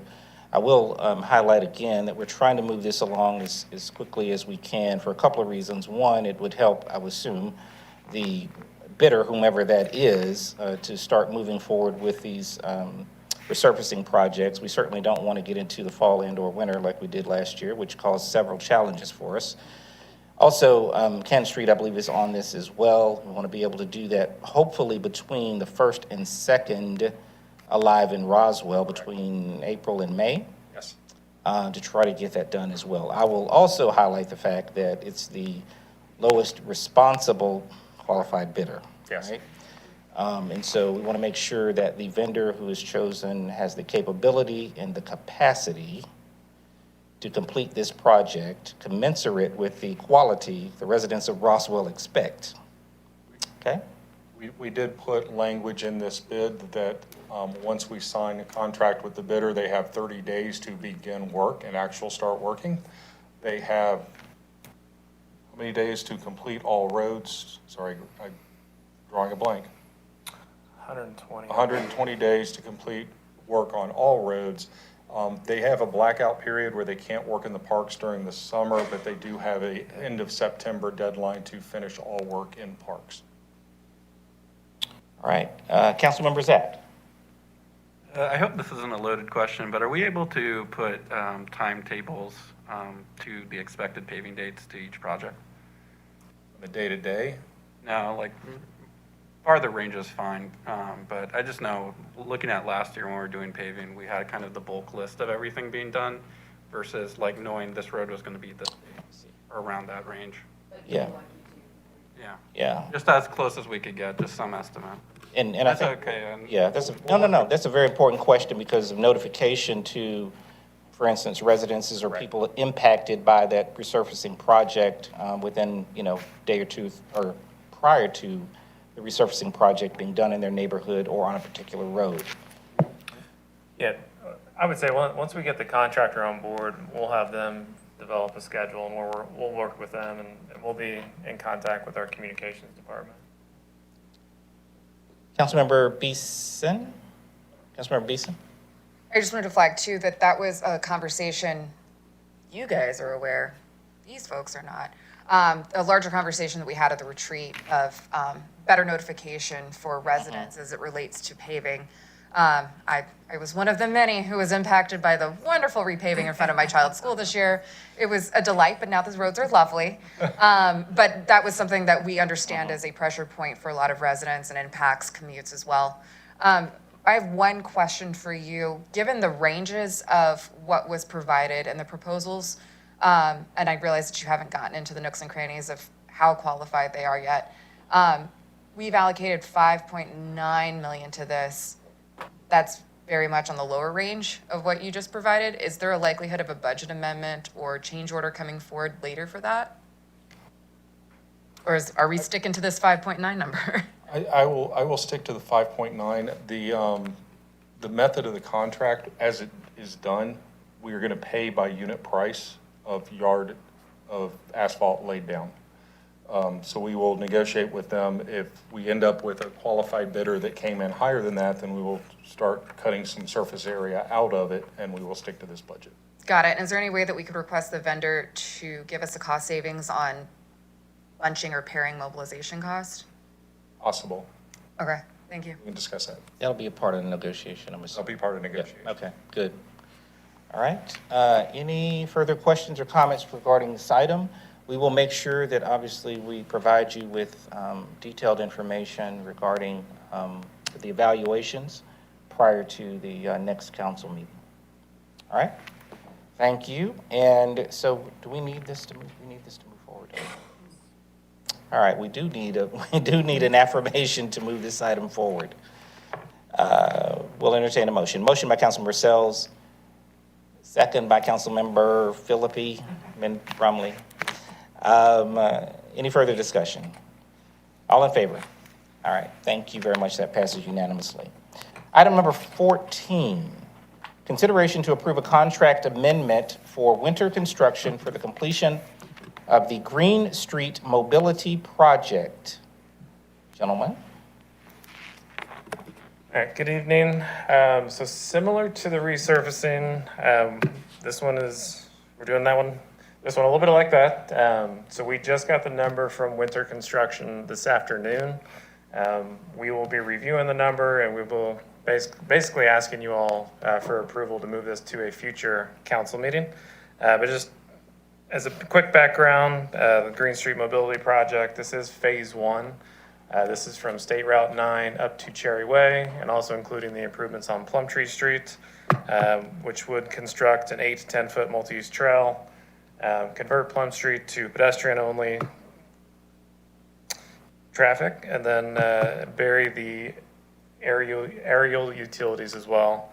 In order to expedite the construction, we're just seeking approval to do a contract amendment with Winter Construction, who is the city's parking deck contractor.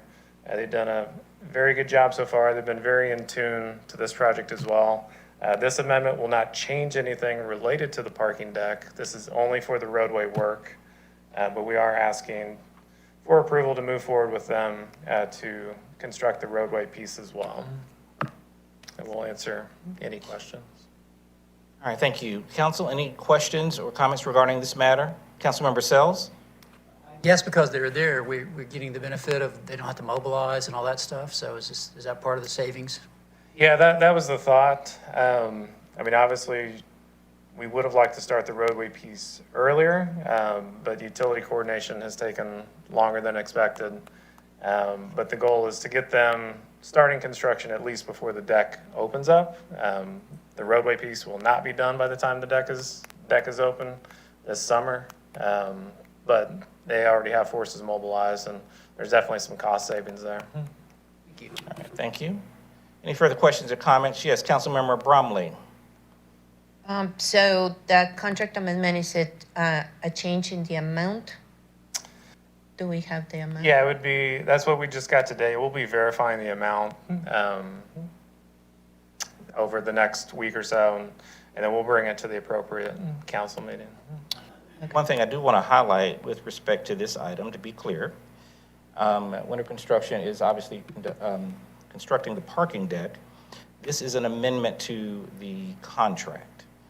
It was done that way based on our legal opining that we could do it this way as an amendment. I do think that there will be some, the unit pricing is the same, correct? Am I saying that correctly? We have independent estimate of the cost. Okay. And that is what we used to negotiate the price we got. Okay, all right. So you verified that cost. Okay, all right. Yes, Councilmember Bromley, and then I'll come to Councilmember Hall. Councilmember Bromley. So is this something, where's I'm not familiar, obviously, where's the money coming from? Is it like from the budget last year? Is it, if we need more money, does it come, do we need a budget amendment? Yeah, so we have 4.8 million available. We do have just a little over, around $1 million in our capital fund. And then as part of the FY26 budget, we allocated 2.5 million in T-SPLOS funds. And then in 2025, there was a GDOT local road assistance fund that we also allocated that money as well. Councilmember Hall. Thank you. Just back to the other slide, it says 8 to 10 foot multi-use trail. Where is it? Is it going to be specified where it's 10 and where it's 8, or what is it going to be? It is primarily 10. There is only some very minimal locations where we have to narrow down to 8. I can get those specifically if you. No, that's good. So basically, it's a 10-foot trail with tapering down to 8 to avoid Utilities or other. It's very tight out there, as you may already know. I know up near the townhomes, we may have to narrow down to 8 to avoid some of the stairs and stuff, so we don't have to reconstruct those. And currently, there's no curbs there. This will be. Yeah, so Winter has already set most of the curb on the eastern side, basically from the parking deck going down to Highway 9. They haven't done the piece right down by Highway 9, but they're working on that.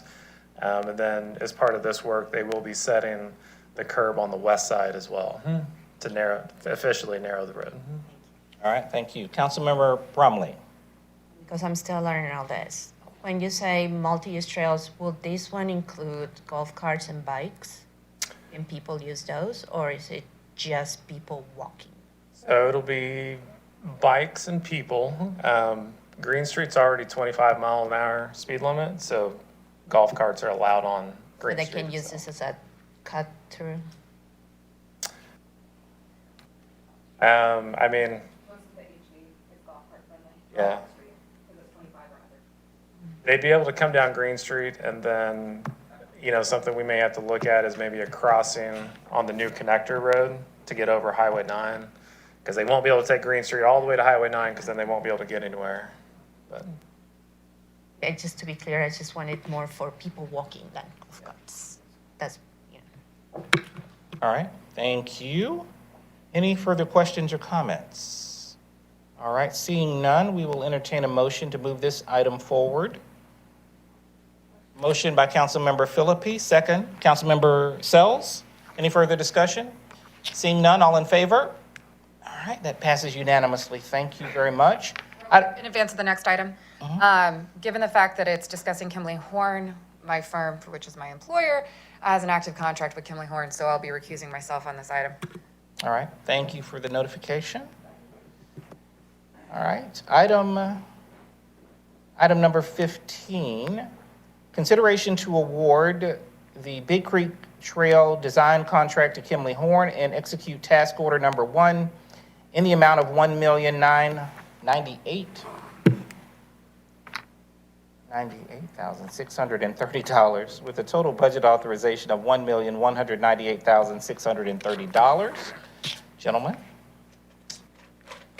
All right, so this project, this is the Big Creek Trail Design Contract. This was the Reconnecting Communities Grant that was awarded to the city through the Federal Highway Administration to the amount of $2 million. And this is a new trail. It's an off-system trail. Actually, go to the next slide. So this is the map of the trail on the lower left-hand side. So the trail is highlighted in a bold yellow.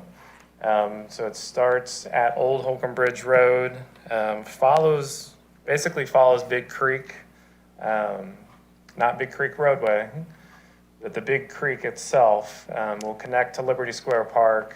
Will go underneath Georgia 400 at the existing bridge, and then connect into Big Creek Park and the trail system with the greenway over there. I will say this is a partnership with True North 400. We do have Mr. Alex Battle here representing True North 400 tonight. So the multi-use trail is approximately 2 miles. It'll be 12 to 14 feet wide, and it'll be designed for pedestrians and cyclists. Let's see, go to the next slide.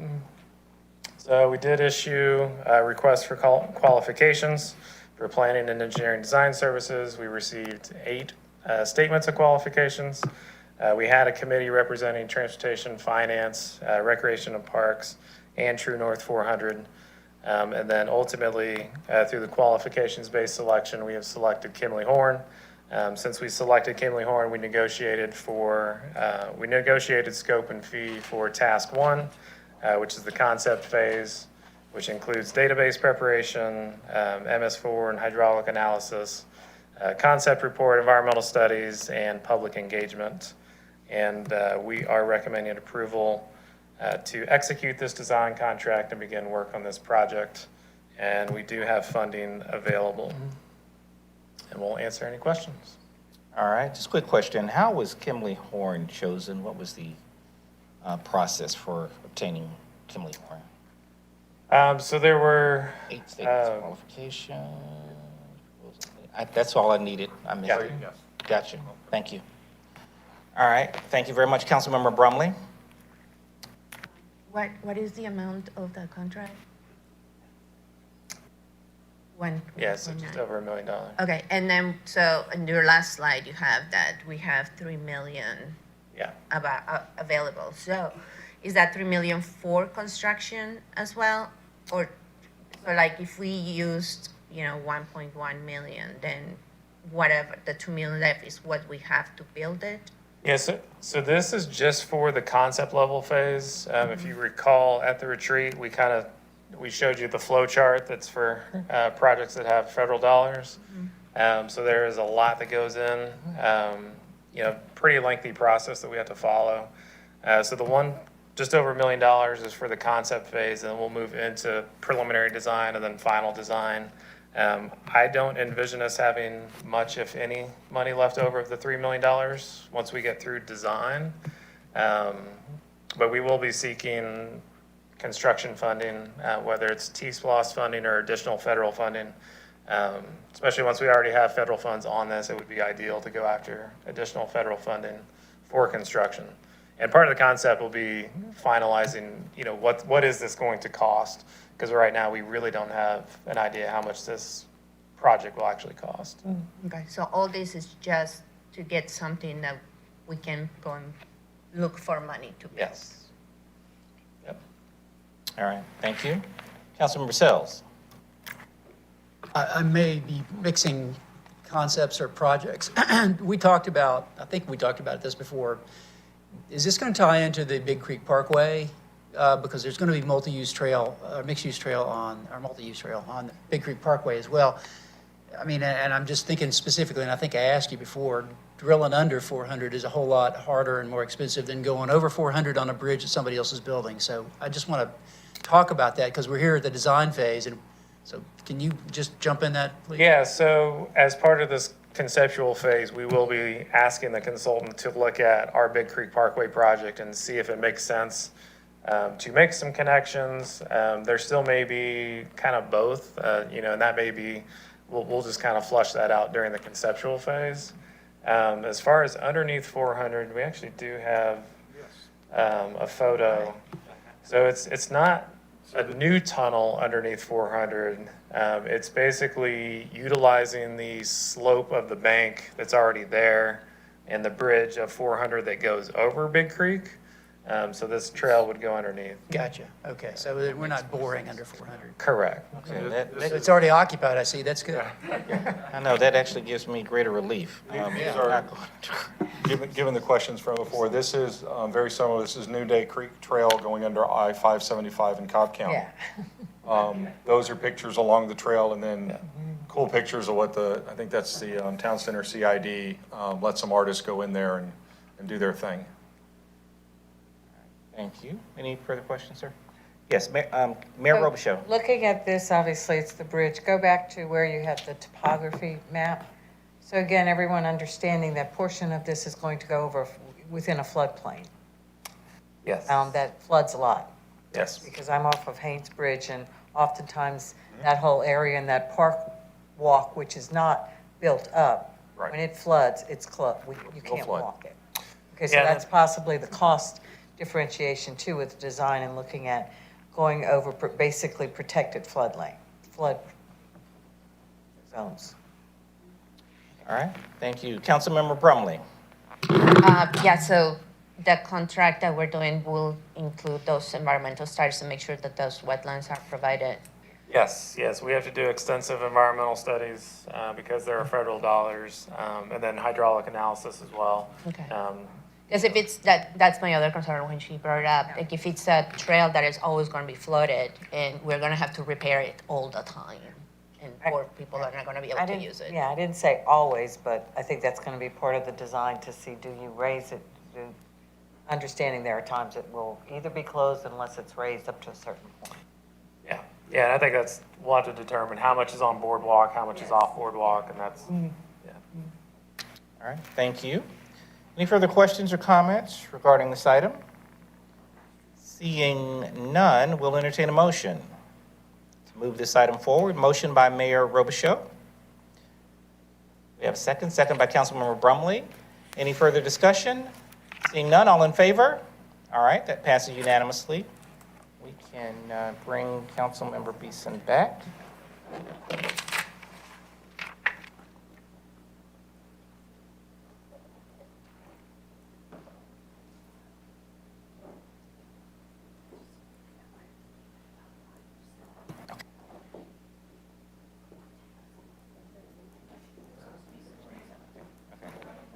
All righty. And the last listed item on our agenda for this evening, item number 16, a discussion of public records that'll be presented by Joseph Cusack, our Assistant City Attorney, and then I'll have a comment or two as well.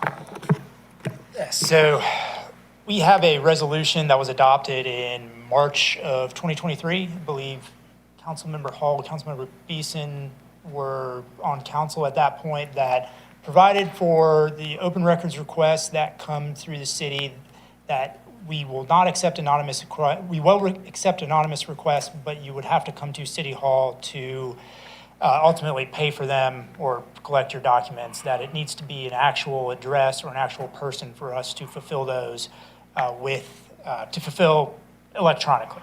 I understand there's an appetite to revisit this resolution and to possibly put in a different procedure on how we handle open records and how those are going to be taken in by the city. And I think Mr. Knighton has some more information on open records, how we handle them, what the process currently looks like. And so we're having an open discussion on how we handle these going forward.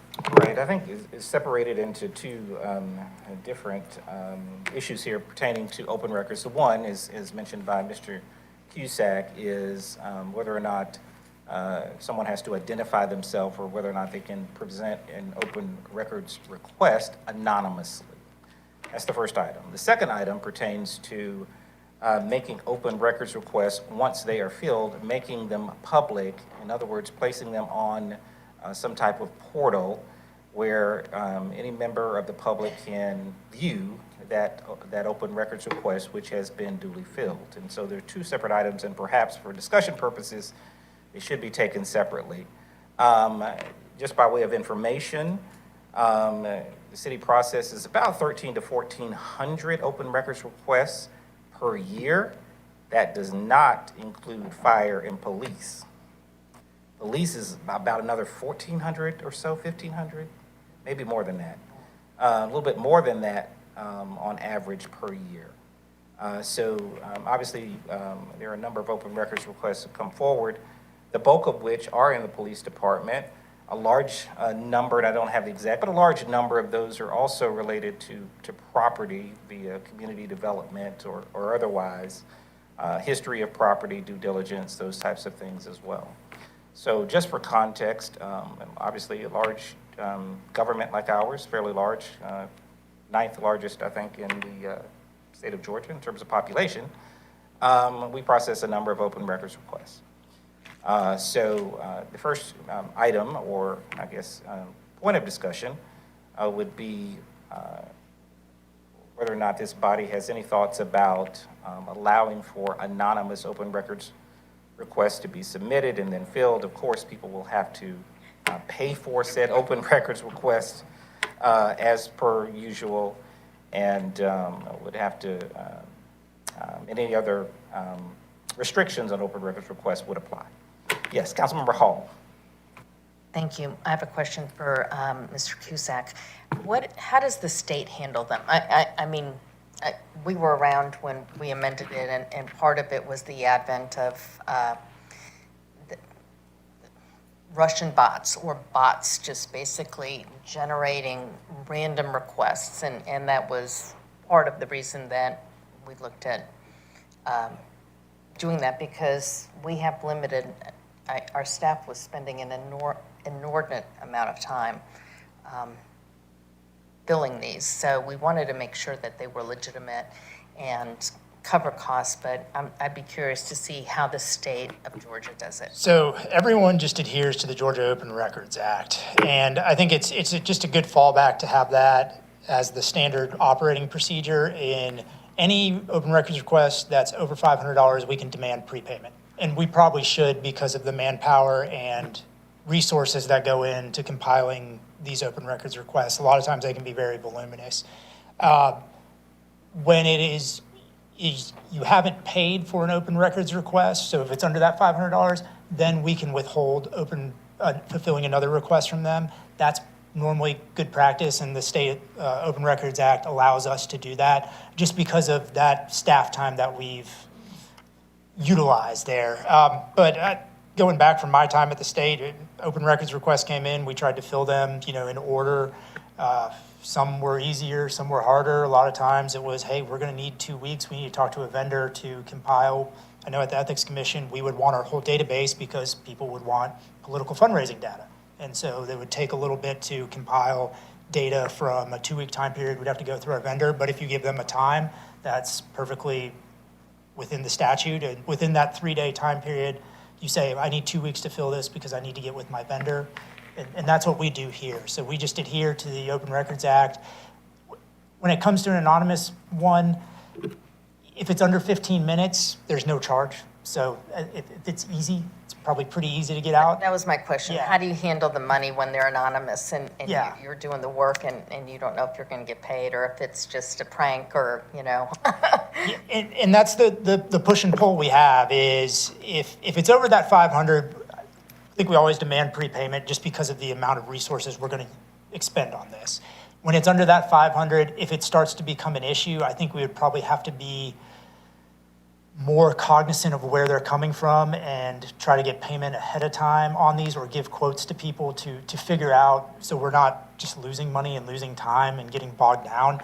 These requests, I remember a request last year where we had to give a quote of over $10,000 because somebody wanted every single communication between anybody in the city of Roswell government, federal government, and state government. And it was just, okay, this is going to take everybody from every department to go through their emails. We're not going to expend these resources if you're not going to pay ahead of time. And of course, they didn't want to pay. They just want to wait. So there's a push and pull of trying to get people the information they need, but also us not expending resources and not actually recouping costs for the resources expended. Go ahead, follow up with Councilmember Hall. Yes. Just one more, my last follow-up. So is there another way for people to get, residents to get information or the public to get information? I mean, could they just reach out to one of our council members and say, hey, can you get me, I've had people ask me and say, I usually get this through ORR, but can you obtain it for me, a copy of a ordinance, or I can't remember what the things are, and I answer, yes, you just ask. I mean, I'm not an open records person, but they're generally looking for one thing, like, do you have, can you grab the minutes from this or something like that? Is that an education thing? Is that something that we can do, educate the public if they just need something basic, just to reach out to one of us and just to ease up on the tremendous amount of volume on the staff? I don't know if that's practical. No, I I'm would just say, throwing let it out there. me answer it let me answer it in this way. Generally, if somebody asks for something that's fairly easy to retrieve, somebody asks me for an ordinance or something, a citizen calls, I'll usually just get it and send it to them. But however, I do want to be clear. We want to make sure that we have a record of the request. Generally speaking, it's good practice to have a record of the request because we'll know one, that it has been submitted, and two, then it's gone through our appropriate channels, and three, then we can provide that request in an official manner back to them. Because it would be concerning to me, technically, if somebody makes that request, it's a request. If they may even make it verbally, is that correct? Yes. That's a request. It falls within the open records law, and so it's best practice, in my opinion, for someone to at least send an email saying, I'm requesting this particular document. That way it's on record, we can fulfill that request, et cetera. And there's no ambiguity in what they have actually requested. Again, and I do want to say, before we go to Councilmember Bissett, I do want to say that the essence of this, the open records law, is to ensure that there is openness and transparency of public documents to residents, to the public. And obviously, we fulfill those open records requests per law, and we'll obviously continue to do so. And we want to have and ensure that there is an informed public. And so this discussion certainly does not in any way hamper us from fulfilling those requests according to law. Yes, Councilmember Beeson. For the record, to Mr. Cusack's point, I was on council at the time when it passed. I vehemently voted against it in every single level because, to use a professional word, because there are preschool toys in the room, it's asinine at best, and in my mind, a flagrant violation of the First Amendment rights. It's on us as the public or the government to be able to provide public information to the public, regardless of who they are. It's not, the onus is not on them to demonstrate with verifiable ID who they are. And I think it's frustrating from my perspective, even 3 years later, to hear that you're amenable to a concept where anybody can ask you as a council member to provide this information, where you would act as a gatekeeper, which bifurcates that process. You're allowing for anonymous request by saying, yeah, you can come to me and ask for it and I'll get you the information, because then it's not on record as to who it was and where they got the information, as opposed to the process before where you can just be anonymous and we at least have the documented request. Because otherwise, if we act as gatekeepers, it's easy enough for us to say to person A, sure, absolutely, I'm more than happy to get that information for you. And person B, who asked for the exact same thing, be like, nah, busy, sorry, don't like you, I don't care. Whatever the reasons are, and there's no documented instance of how they requested that information. I am all for being able to reinstate the ability for people to request any kind of public information. It's public record, anonymously, regardless of who they are, where they are, if they're Mickey Mouse. And I know also that one of the examples that was provided not only then but now is this mysterious Russian bot situation. But more obviously, there were also whistleblower websites that were asking for documented instances, and it became this really fun wild goose chase of trying to figure out who it was, and we'll announce who it is if we can just get them to come to City Hall and we can watch them on the security cameras.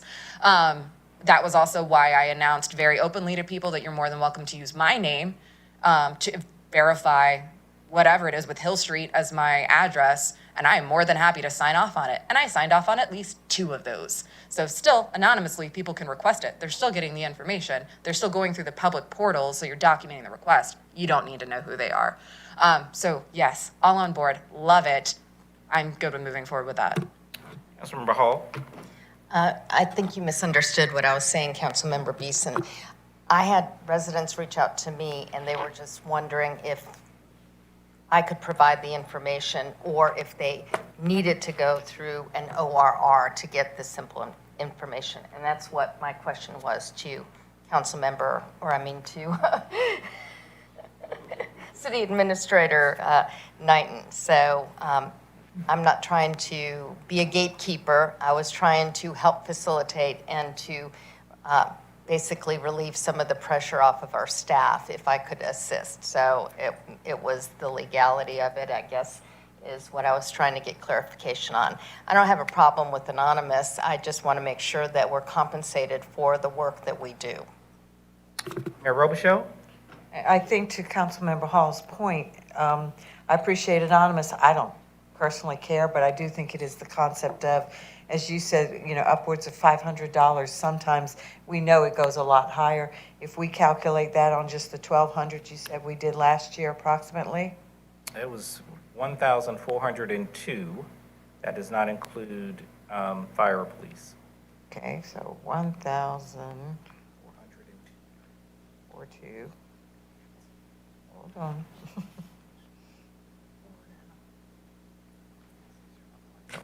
If we say, let's just pretend it's all an average of $500 per request.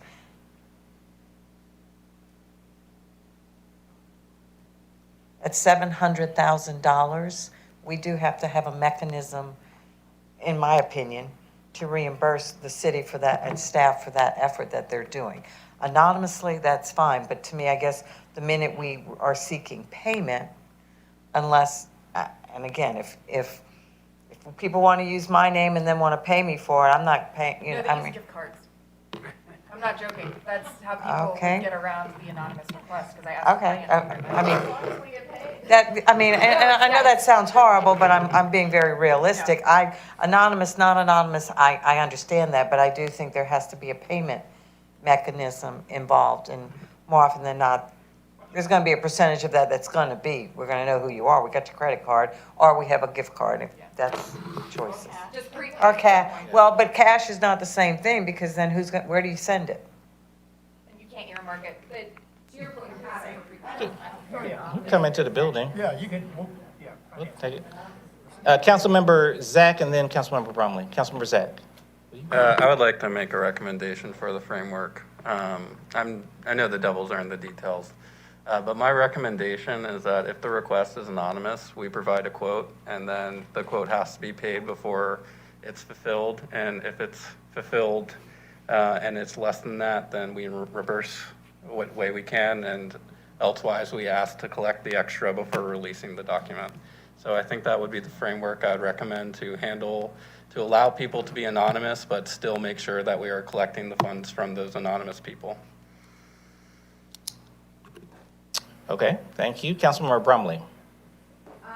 So, we already asking them to pay. I mean, I know because 2 people have asked me to pay. Oh, sorry. We're already asking them to pay because I know 2 people have asked me, hey, do I have to, and the amounts, one was like $86 and another one was $120. So I don't know where this 500 limit came from. We are already requesting payment. to fulfill if you have a request and we know it's going to be over $500, that's when we can insist on prepayment before we fill it. But if we do the open records request and then it costs $86 or $112, that gets billed after and has to be paid or else you can't submit, you can submit another open records request, but the city can then insist on payment of that prior open records request bill before it fulfills the next open records request. So we can collect it like taxes, basically. So you're saying that these residents requested, so this is what I was told. They requested something. The answer was, yes, we have it. It's going to be this much. But they didn't send the information. They were waiting for payment. That's what is happening right now. They have to pay for it, right? Yeah, they have to. Yes, we have the city clerk and the deputy city clerk, so let's make sure we get some clarification here on that. I mean, we can, I think, yeah. Yeah, they have to approve it. Go ahead. Go ahead, David. Go ahead. Here she is. Yeah, so basically, Councilmember Bromley, the way it works is somebody requests the documents, we are required to respond to them within 3 days. And when we respond to them, we say, hey, it might take 2 weeks, and it's gonna cost $86. Do you agree to pay the $86? And if they say, yes, I agree to pay the $86, then we go through all the work to get everything ready and send it to them, and then they're supposed to pay. We are already requiring. But if they don't pay, they could still have we would send the records and expect them to pay, but if they don't pay, they would still have the records and we didn't get the payment. You just said that they approved that they're gonna pay. Right, but some people are not honest and they don't pay So after. approval is just a pinky promise. We don't Yes. have it in the system. The approval is- We don't get the payment, Approval is right, Click pay. right. Why is it not click pay? No, sorry. How is it not approved means click pay? You mean payment up front? Yes, we We are told not you. allowed to require payment upfront under the state law unless it's over $500. Oh, so that's where that $500. Okay, What? all right. Correct. Yeah. Okay, so pinky promise under $500. That helps my train of thought. Okay. Because when I was All right. little, some kids a lot of time broke their pinky promise, so just to make sure. Understand. Okay, but so those, I guess it's like different issues, right? There's the issue of payment, there's also the issue of the anonymous part, which I also concur with Ms. Beeson, that we should not have we should allow anonymous requests, because in some cases it will be, whistleblowers or people who fear retaliation. The press also needs it, and in fact, I have done more than 3. I think I have done like 10 requests on behalf of residents who did not want to come forward. And this was before I was elected. They haven't asked me after I'm elected, but I was part of that process. And it's just, like the law says, it's open record. So it doesn't matter if it's Mickey Mouse.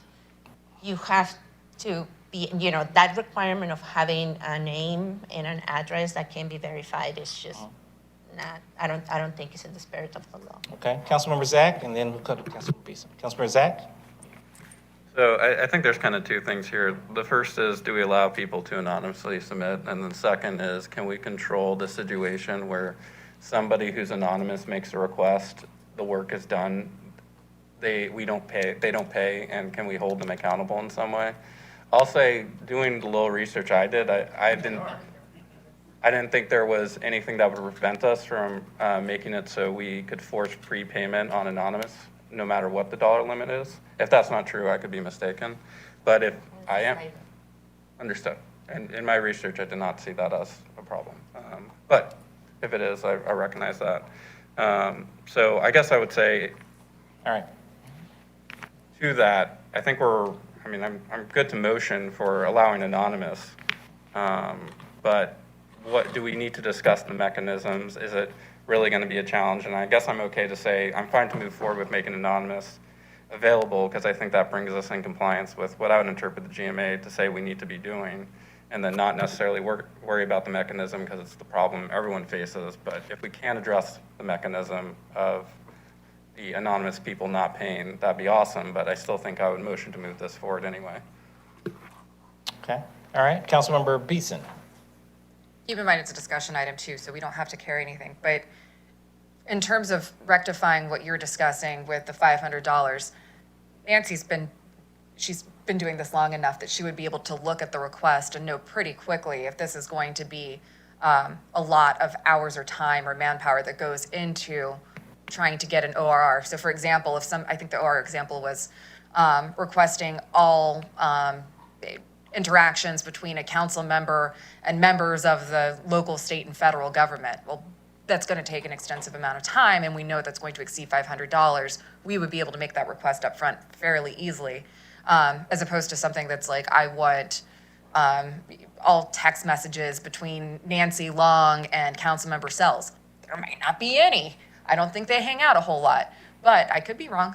But that's something that's going to take 5 seconds for them to pull up their phones and be like, how many times do we text each other? It all has to do with the parameters.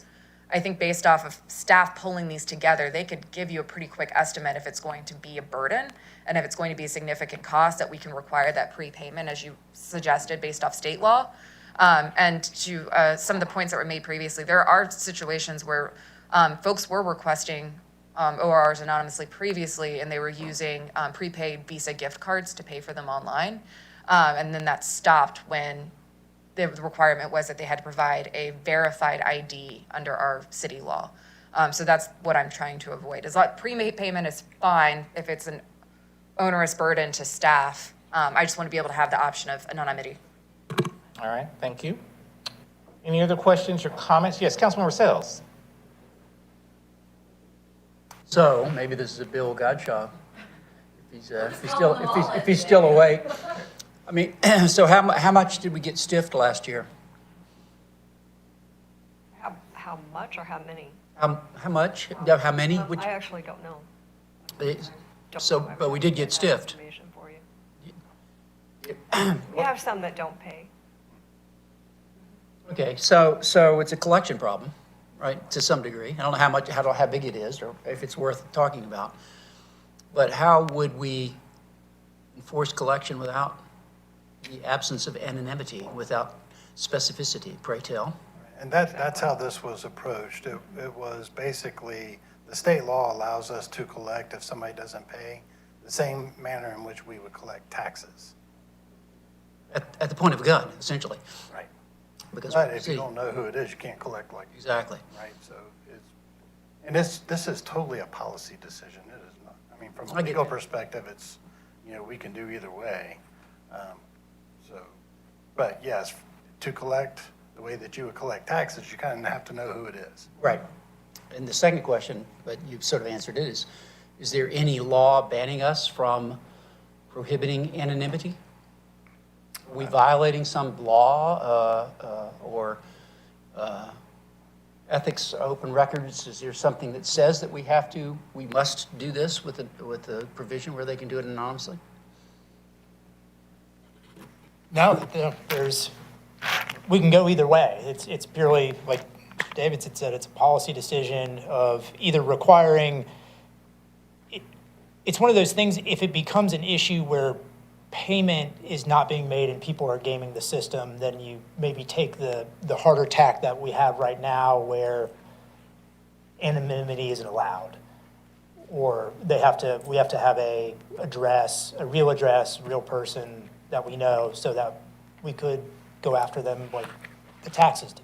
Or if it's not an issue, then sort of do it with allowing to be anonymous. Okay, so yeah, and it doesn't sound like the collections problem is big enough to fret about, and I'm not worried about that. But I do think that, we are doing ourselves a disservice to the extent that we aren't at least assuring ourselves that it is a person on the other end of that request. And that is not an empty problem at this moment, as a guy who has people are currently at this moment probably developing AI bots to do these kinds of things for business. So I don't know how we can fix that problem, but, it certainly can be a substantial, and it's probably a waxing problem, not a waning problem. Any thoughts on that, gentlemen and lady? Or at least lady. I don't know about the other gentleman. I can't say.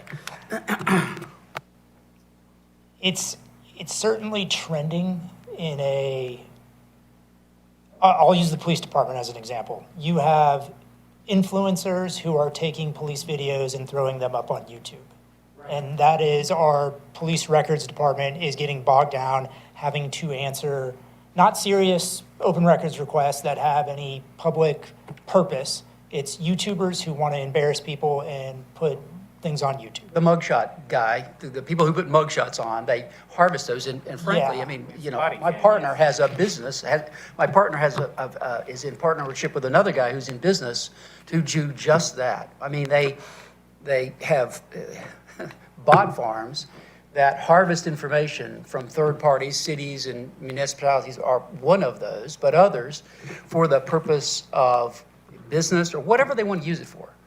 And this is getting easier, cheaper, and faster. And so, you know, I hear you on anonymity, but we do need to know that it is a, you know, DNA real person, you know? And that I don't know how to resolve, but I don't think that we should be blind to that in this conversation about anonymity. And I honestly think it's at the state level, there needs to be a look at, all right, how the Open Records Act, it's a good thing, but how do you prevent abuses of the Open Records Act? And that's currently a question that hasn't been answered or tried to be answered, because all the police departments are getting inundated with requests like that, and we get frivolous complaints or frivolous record requests like that as well. Yeah. So it's a balancing act, and I don't know if there's a great answer. It's a challenge for open societies, and we are an open society, and you know, our enemies literally can harvest information because we'll give it to them all day, every day, and I get that, right? So that's the reason for the question is we at least need to think about how we could prove that they're real people.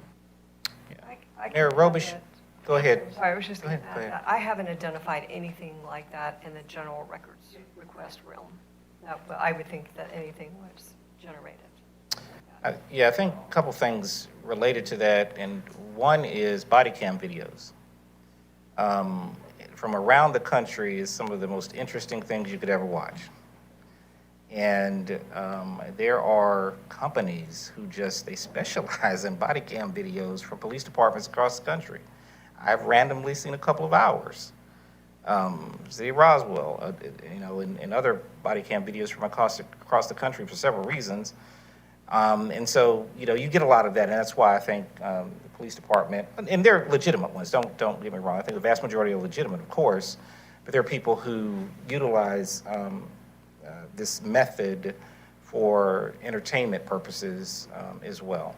Mayor Robichaux and then Councilmember Philippi. I think 2 points. To Councilmember Sell's point, it's not just AI people who grab the information.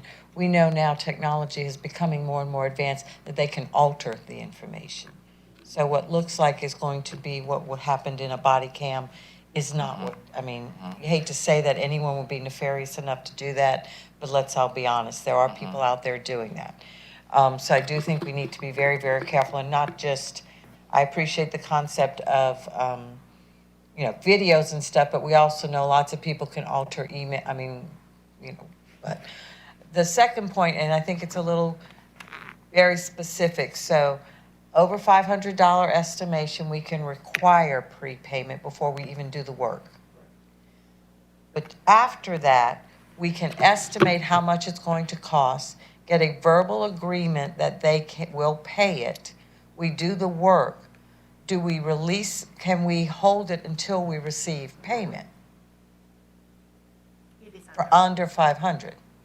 Or do you have to release it if it's under 500 and then seek payment? We send an invoice, this is how we do it. We send an invoice automatically through the system. And To whatever email is associated, and you can create email accounts very easily too. I don't get anonymous requests, that I'm aware that they're anonymous. Right now, okay. But, so I appreciate you send the invoice. But if, once we have completed the work, if the invoice is $300, whatever we want to call it, do we release it before you receive payment? You've invoiced them, they know the money is that they owe us that. Are we required by state law to release the information after they have verbally agreed to payment?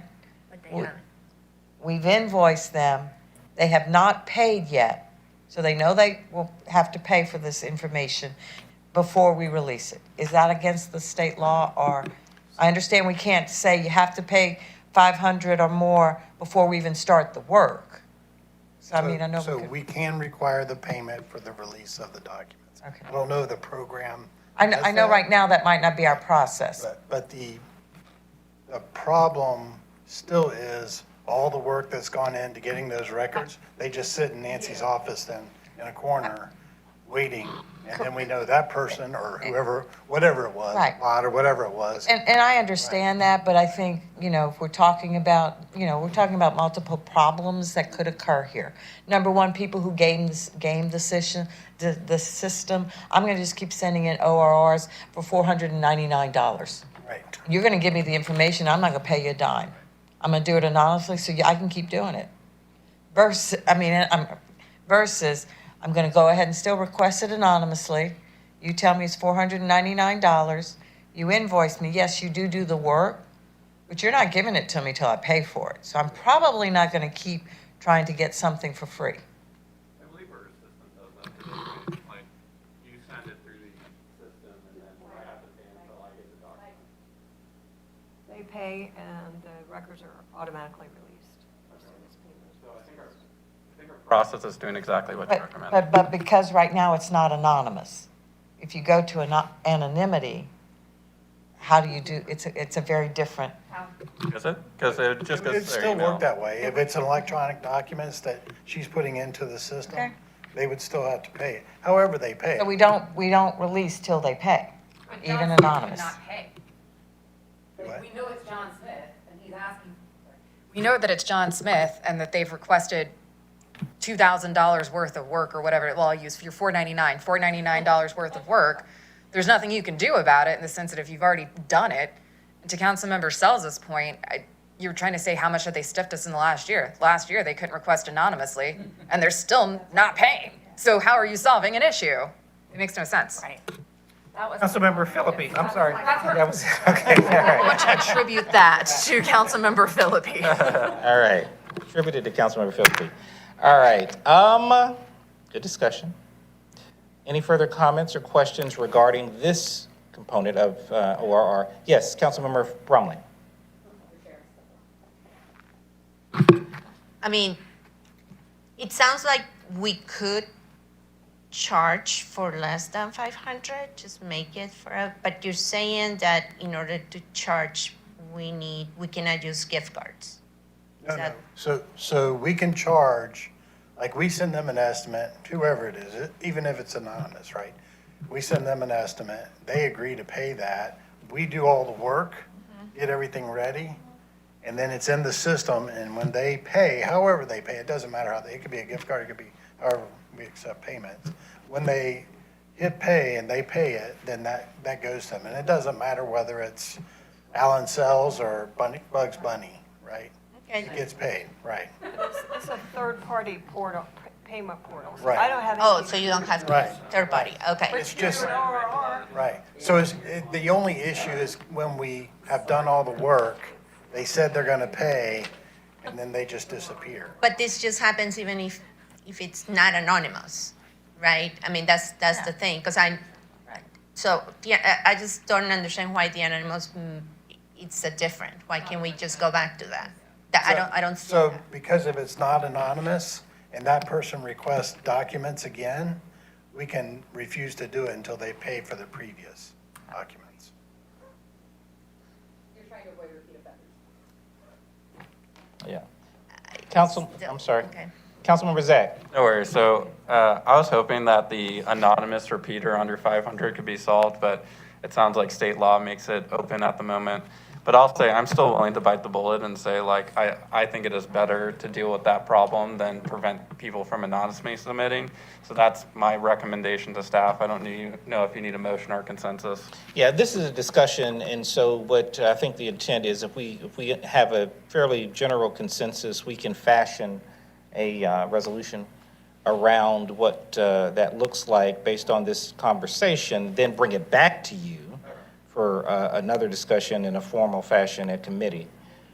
So that is one component, which I think we've heard several comments regarding, and some things I think that we perhaps can resolve. The second component of it is the public display or public release of open records requests once a request has been filled. Thumbs us up? Okay.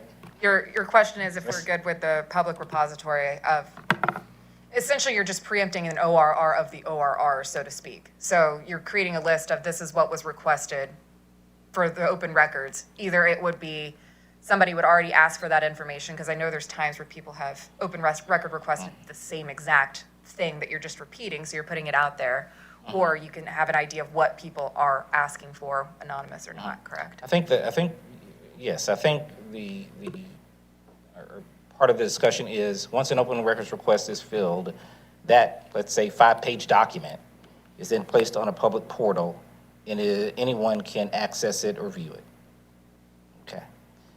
Mayor Robichaud. So again, unless we are going to be very specific about categories that can be placed on this public portal, i.e., if an ORR comes into our police department about a legal situation, more often than not, they will ask for things such as the policeman's personnel records. They will ask for other types of things that can be used in a court of law, and they have to go through an ORR request per se to get it, or a subpoena model. But a lot of them go through the ORR to see if they're even going to go forward with a court case, including the body cams model. I am not comfortable putting that kind of information out on some public open portal. So I don't know if there could be differentiations of categories, every ordinance that we've ever created in the history of it, sure, although you can find it on the website too. This might but you're still gonna have to be searching through ORR records.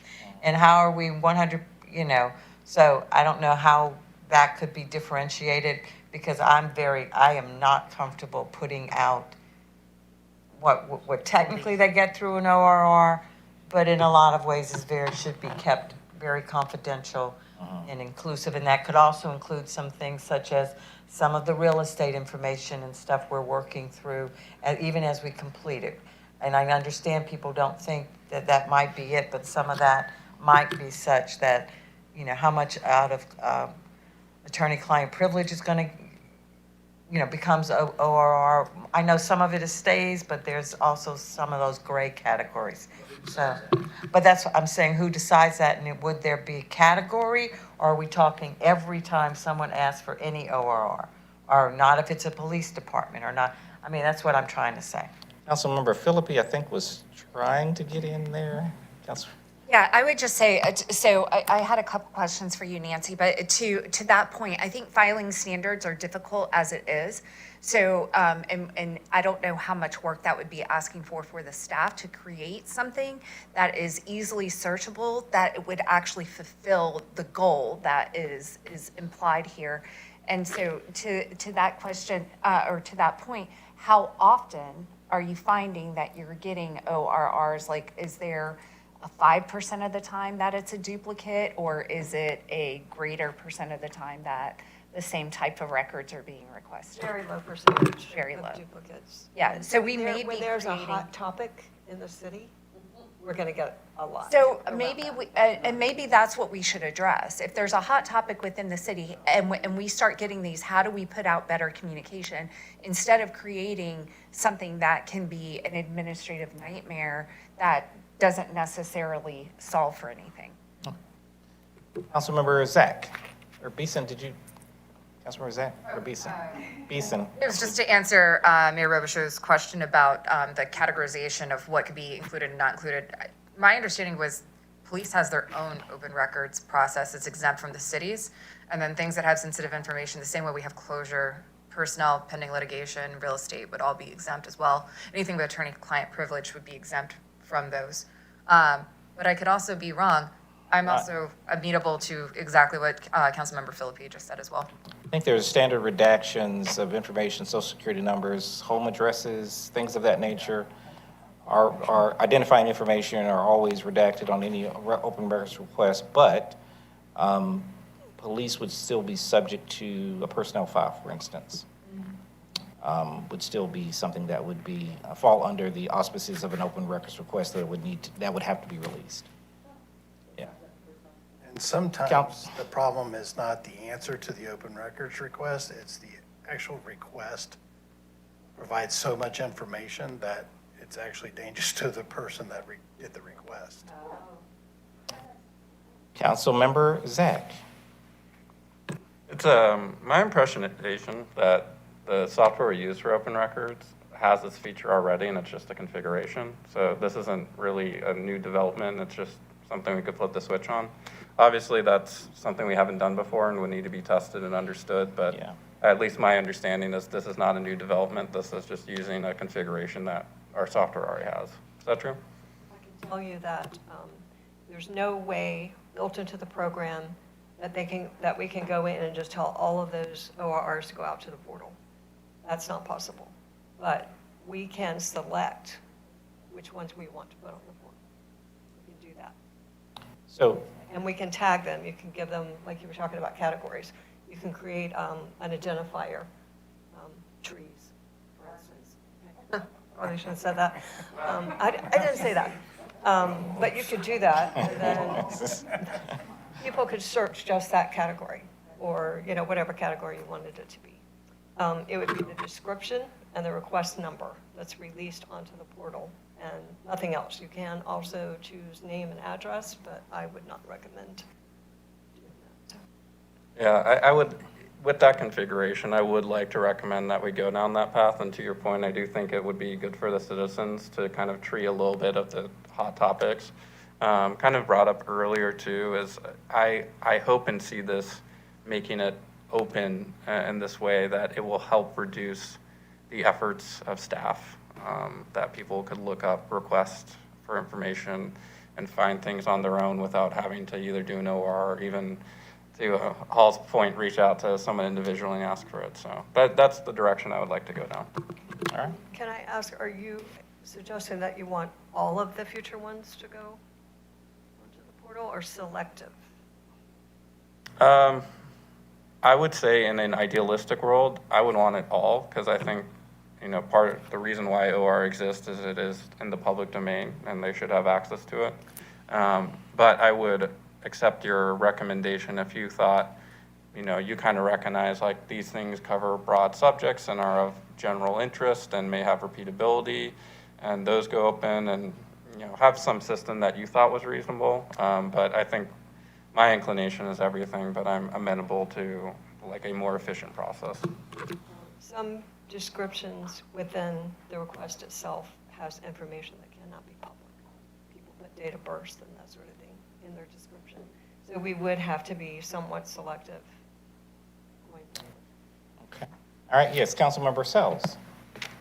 I was trying to find the Latin phrase that my daughter has tattooed on herself, which is, I can't even say it in Latin, but it is who guards the guardians, right? Who guards the guardians? What savant, what angel is going to sit there and read through these things and decide which things go? I mean, we're talking about. Unfortunately. Yeah, I mean, we're talking. I understand what Yeah, you're out sick for a week, okay? Well, Larry, Daryl, and Daryl are filling in for you. That's the problem with this kind of stuff. I mean, we're talking about a level of discretion when you start talking about the things that go out there on that site, that who guards the guardian? That's the real challenge for this kind of stuff. I mean, I'm not saying we shouldn't respond to residents, but we're now making this, all of these, and I don't know if you said you would put the actual request out there under that system or would not. Because if you're going to put the request out there, then you're also going to have to edit the request. It's the description. These are the options that you have. The description, the request number. It could also be the name and the address. Those are the choices that you get to put out on the portal. And then, of course, the documents that are. Plus the documents. Yeah. Right, but those may have to be redacted for the purposes of putting them out. It would already be redacted. Yes. Right, that's. One last question. Yes, sir, please. And that is there any duty of care with the transference of this information to the recipient? In other words, I mean, do they have any obligation whatsoever to protect or use it in any certain way or prohibition? So it is, okay, so it is absolutely public domain the minute it goes over the wall. Mr. Davidson, and then we'll go back to Councilman. So I think from a general perspective, these are all public records, right? So it's not anything that we're hiding from anybody, but if you're doing 1,300 city records, 1,400 public safety records, you've got 2,700 records that people aren't going to be able to sort through anyway, so it's just easier for them to ask for what they want from Nancy. And that's just in 1 year. So you're looking at 2,700 things going out on a portal that somebody's not going to be able to look through and go, just ask her. Because first 15 minutes is free. So if we already have the document, she knows what it is, she got it, and she sends it out, and it's free. So it's almost self-defeating to try to put every document, every open records request out there. I agree for ones where it's a hot topic, put it out there. I mean, but we can do that just with communications. Yeah, it's almost like all or nothing, because I do become concerned about trying to be an arbiter between what should or should not, even though it may be subtle or even though it may be distinct. And so I think, as we think through this a little bit more, that certainly should be a consideration. We just would not want to put anybody in a position of having to try to decide and discern and decipher, although I'm sure judgment is sharp and good and all of discerning and all of that. It's just virtually impossible, because what is important to one person may not be to another, et cetera, et cetera. Councilmember Zach, do you have another? Okay, sorry. I think I'm good. Yes. I guess just final statement is I do want to go down that path and continue this forward, and obviously there'll be, considerations on Right. what that effort is, but. Okay, Mayor Robichaud? And I guess I'm just, and again, I know I'm being overly cautious, but I guess because of my background in healthcare, all it takes is one honest mistake. It's not intentional. Right. It's not purposeful. All it takes is one honest mistake that information can get out and harm a person in various ways. So I'm just going to be overly cautious, and maybe that's my background in that what we were taught, it is first, do no harm. And I appreciate people want the information. I think there are ways we could adjust communicating out. I'm just concerned, we all are human, and we can easily make one mistake. All right, thank you. Any further comments regarding this item? Very good conversation. There's a lot for us to chew on here as staff, and we'll take these comments and perhaps fashion a resolution around them. Obviously, we would have conversations with you prior to anything.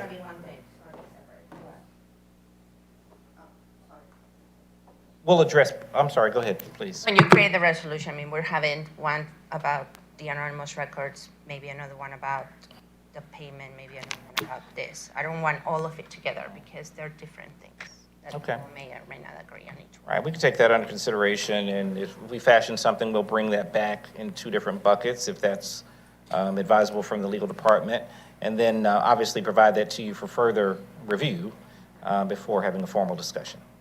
All right? Thank you. All right. That